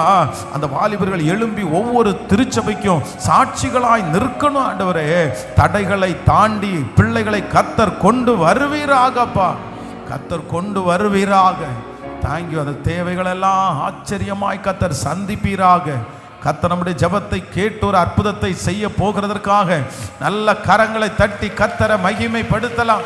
முழு பலத்தோட கரங்களை தட்டி இயேசுவே ஒரு மகிமை, ஒரு மகிமை, ஒரு மகிமை. ஹல்லேலூயா, thank you Jesus. நம்பர் 2, இரண்டாவதாக ஒரு மிக முக்கியமான ஒரு அனௌன்ஸ்மெண்ட், அடுத்த ஒரு ஜெபம் என்ன அப்படின்னு சொன்னா, வருகிற திங்கட்கிழமையில இருந்து, அதாவது பிப்ரவரி 23ஆம் தேதியிலிருந்து மார்ச் 28ஆம் தேதி வரைக்கும் நம்ம இப்போ 40 டேஸ் பார்த்தீங்க அப்படின்னு சொன்னா நிறைய பேர் உபவாசம் இருக்கிறாங்க. இந்த ஆண்டவர் இப்போ நம்முடைய ஈஸ்டர் பண்டிகை வர்றதுக்கு முன்னாடி நம்ம நிறைய பேர் 40 டேஸ் அது ஒரு ப்ரேயராக நம்ம பண்ணுவோம். அதனால் லாஸ்ட் அந்த 1 வீக் ஹோலி வீக் அப்படின்னு வச்சு அந்த 1 வீக்கு ஸ்பெஷல் மீட்டிங் வைக்கிறோம். அதுக்கு முன்னாடி பிப்ரவரி 23லேருந்து 28 வரைக்கும் யோவான் எழுதின சுவிசேஷத்துடன் ஒரு பயணம் அப்படின்ற ஒரு தலைப்பில் ஜான் இருக்குல்ல, யோவான் சுவிசேஷம், அதை நம்ம முழுக்க நம்ம படிக்க போகிறோம். ஸோ டெய்லி காலையில் நம்ம என்ன பண்ண போகிறோம்னா, காலையில் 4 o'clockலேருந்து ராத்திரி 11 o'clock வரைக்கும் பார்த்தீங்கன்னா இங்கே சர்ச்சு திறந்தே இருக்கும். 1 hour மட்டும் ஜெபம். நீங்கள் உள்ளே வரும்போது எல்லாருக்குமே அந்த யோவான் சுவிசேஷத்தினுடைய ஒரு அட்டவணை நாங்கள் கொடுத்துருவோம். இப்போ இன்னைக்கு 1வது அதிகாரம் வாசிக்கிறோம்னா இந்த 1வது அதிகாரத்தில் என்ன இருக்குது, எப்படி அதை படிக்கலாம், அதனுடைய விளக்கம் என்னன்றத பேப்பரில் கொடுத்துருவோம். அதே போல் ஒரு 10 ஜெப குறிப்பு உங்களுக்கு தந்துடுவோம். இந்த இந்த இந்த இந்த 21 நாட்களும் நீங்கள் ஜெபிக்கிறதுக்கு கொடுத்துருவோம். இது சர்ச்சில் வர்றவங்களுக்கு. ஸோ ஆன்லைனில் இருக்கிற பிள்ளைகளுக்கு பாஸ்டர் பென்ஸ் அப்படின்ற வாட்ஸ்அப் சேனல் இன்றைக்கி நிறைய வாட்ஸ்அப்பில் உள்ள குரூப்பில் அனுப்ப முடியாத மாதிரி எல்லாத்தையுமே பிளாக் பண்ணிட்டாங்க. அந்த மாதிரி அனுப்ப முடியாது. குரூப்பாக இருந்தால் தான் பண்ண முடியுமே தவிர ப்ராட்காஸ்ட் அப்படின்ற லிஸ்ட் இதுக்கு முன்னாடி வரைக்கும் இருந்துச்சு. நம்ம யாருக்கு வேணாலும் அவங்கள நம்பரை வச்சு அனுப்பலாம். ஆனால் இன்றைக்கி அப்படி அனுப்ப முடியாத மாதிரி அதை கொண்டு வந்துட்டாங்க. அதனால இது நல்ல ஆப்ஷன். வாட்ஸ்அப்பு சேனல்னு ஒன்று இருக்குது, அதை நம்ம ஆரம்பிச்சிருக்கிறோம். நிறைய பேர் அதில் இருக்கிறீங்க. அது 8838533004 அப்படின்னா 8838533004 இந்த நம்பர் வாட்ஸ்அப் சேனல். தேவைப்படுறவங்க QR கோடு இதில் அனுப்புவாங்க, அதில் ஜாயின் பண்ணிக்கலாம். ஆன்லைனில் இருக்கிற பிள்ளைகளுக்கும் டெய்லி காலையில் 5 o'clock நாங்கள் அதில் போஸ்ட் பண்ணிடுவோம். அன்னைக்குள்ள ஜெப குறிப்பையும் ப்ளஸ் அன்னைக்குள்ள பைபிள் ரீடிங்கையும் நீங்கள் உடனே வீட்டில் இருந்து பார்த்துட்டு 1 hour ஜெபம் பண்ணிவிட்டு அந்த யோவான் சுவிசேஷத்தை நீங்கள் படிக்கலாம். அது முடிஞ்சு லாஸ்ட் 2 daysல இந்த யோவான் சுவிசேஷத்துலேருந்து ஒரு எக்ஸாம் ஒன்று கண்டக்ட் பண்ணுறோம். ரொம்ப கஷ்டமாலாம் இல்லை, டிக் பண்ணுறது மாதிரி, அவ்வளோதான். அந்த எக்ஸாம் கொடுக்குறோம். அதனால் எல்லாரும் இந்த 21 நாள் ஜெபத்தில் நீங்கள் கலந்து கொள்ளுங்கள். நீங்கள் எல்லாருமே வாருங்க, உங்களுக்கு ரொம்ப யூஸ்ஃபுல்லாக இருக்கும். இந்த 21 days நம்ம ஜெபத்திலேயே முடிச்சுட்டு லாஸ்ட்டு அந்த 7 days ஹோலி வீக் அப்படின்னு வச்சு ஸ்பெஷல் மீட்டிங் வச்சு நம்ம அகைன் உயிர்த்தெழுந்த நாளுக்குள்ளே நம்ம கடந்து போகலாம். சரியா? அதனால் அந்த அனௌன்ஸ்மெண்ட்டை நீங்கள் கேட்கும்படியாக கேட்குறேன். ஸோ இன்று மாலையில் ஸ்பெஷலாக நம்முடைய பெற்றோர்களுக்கான ஒரு கூடுகை, அப்படின்னா உங்கள் பிள்ளைகளை எப்படி வளர்த்தணும் அப்படின்றதை குறித்து நான் இன்னைக்கு ஒரு ஜெபம் பண்ண போகிறேன். எனக்கு பாரமாகவே இருக்குது, பிள்ளைகளை குறித்து ரொம்ப பாரமாகவே இருக்குது. அதனால் எல்லாருமே வரும்படியாக கேட்குறேன். நம்முடைய சண்டே ஸ்கூல் பிள்ளைகளுக்கும் அந்த பிரசங்கம் முடித்த உடனே கிஃப்டெல்லாம் நம்ம கொடுக்க போகிறோம். இது ஆன்லைனில் லைவாகவும் நம்ம டெலிகாஸ்ட் பண்ணுறோம். அதனால் ஆன்லைனில் இருக்கிற பிள்ளைகளும் நீங்கள் தயவு செய்து கலந்து கொள்ளும்படியாய் உங்களை அன்போடு கேட்கிறேன். ஆண்டவர் பெரிய அற்புதத்தை கர்த்தர் செய்வாராக. ஆமேன் சொல்லுங்கள். ஸோ ஆண்டவர் உங்களுக்காக நான் ஜெபிக்கிறேன், உங்கள் எல்லாருக்காகவும் ஜெபிக்கிறேன். இப்போ ப்ரேயர் முடித்தோடனே அடுத்து இன்னொரு மீட்டிங் ஒன்று இருக்கிறது. அதனால் ஜஸ்ட்டு ரொம்ப தூரத்தில் இருந்து வந்தவங்களை மட்டும் நான் ஜஸ்ட் ஜெபம் பண்ணி அனுப்புகிறேன். மற்ற மாதிரி இடையில ஃப்ரீயாக இருக்கும்போது நீங்கள் மீட் பண்ணுங்கள். ஆன்லைனில் இருக்கிற பிள்ளைகளுக்காக நன்றி செலுத்துகிறேன். தொடர்ந்து ஊழியத்திற்காக ஜெபியுங்கள். ஆண்டவர் பெரிய அற்புதங்களை கர்த்தர் செய்வாராக. ஆமேன். தகப்பனே சொல்லுவோமா, இந்த 2 காரியத்துக்கு, இந்த 21 நாள் யோவான் எழுதின சுவிசேஷத்துடன் ஒரு பயணம், இதுவும் ஆமேன் பெற்றோர்கள் கூடுகையும் கர்த்தர் ஆசீர்வதிக்கும்படியாய், கர்த்தர் பயன்படுத்தும்படியாய், ஆயிரக்கணக்கான ஜனங்கள் கலந்து கொள்ளும்படியாய் எல்லாரும் கர்த்தரை ஸ்தோத்திரம் பண்ணி, ஆண்டவரே உமக்கு ஸ்தோத்திரம். இதில் கலந்து கொள்கிற ஒவ்வொரு பிள்ளைகள் மேலும் ஆண்டவருடைய ஆசீர்வாதம் நிலைவரமாய் தங்கி இருக்கிறதற்காக நன்றி அப்பா. ஆண்டவரே, இந்த உபவாச ஜெபத்தில் கலந்து கொண்ட பிள்ளைகள், ஆன்லைன் மூலமாய் கலந்து கொண்ட பிள்ளைகள் ஒவ்வொருவர் மேலும் தேவனுடைய ஆசீர்வாதம் நிலையாய் தங்கி இருப்பதாக, அவர்கள் எந்த காரியத்திற்காக ஜெபிக்கிறார்களோ அந்த காரியத்தில் ஒரு அற்புதம் இயேசுவின் நாமத்தினால நடக்கிறதற்காக உமக்கு நன்றி அப்பா. உங்கள் கிருபை கூட இருக்கட்டும். குடிக்கிற தண்ணீர், சுவாசிக்கிற காற்று, சாப்பிடுகிற ஆகாரம், பண்ணுகிற பிரயாணம், செய்கிற வேலை, இவை எல்லாவற்றிலும் என் தேவனுடைய கரம் என் பிள்ளைகளோடு கூட இருக்கட்டும். உங்கள் கிருபை தாங்கட்டும். இயேசுவின் மூலம் ஜெபம் எடுக்கிறோம் நல்ல பிதாவே, ஆமேன். என் ஆத்துமாவே கர்த்தரை ஸ்தோத்திரி, என் முழு உளமே பரிசுத்த நாமத்தை ஸ்தோத்திரி. என் ஆத்துமாவே கர்த்தரை ஸ்தோத்திரி, கர்த்தர் செய்த சகல உபகாரங்களையும் மறவாதே. ஆமேன். நம்முடைய ஆண்டவராகிய இயேசு கிறிஸ்துவின் கிருபை, பிதாவாகிய தேவனுடைய அன்பு, பரிசுத்த ஆவியானுடைய அந்யோன்ய ஐக்கியம் நம்மனோடு மீண்டும் என்றும் சதா காலம் கூட இருப்பதாக. ஆமீன். ஹல்லேலூயா, ஹல்லேலூயா.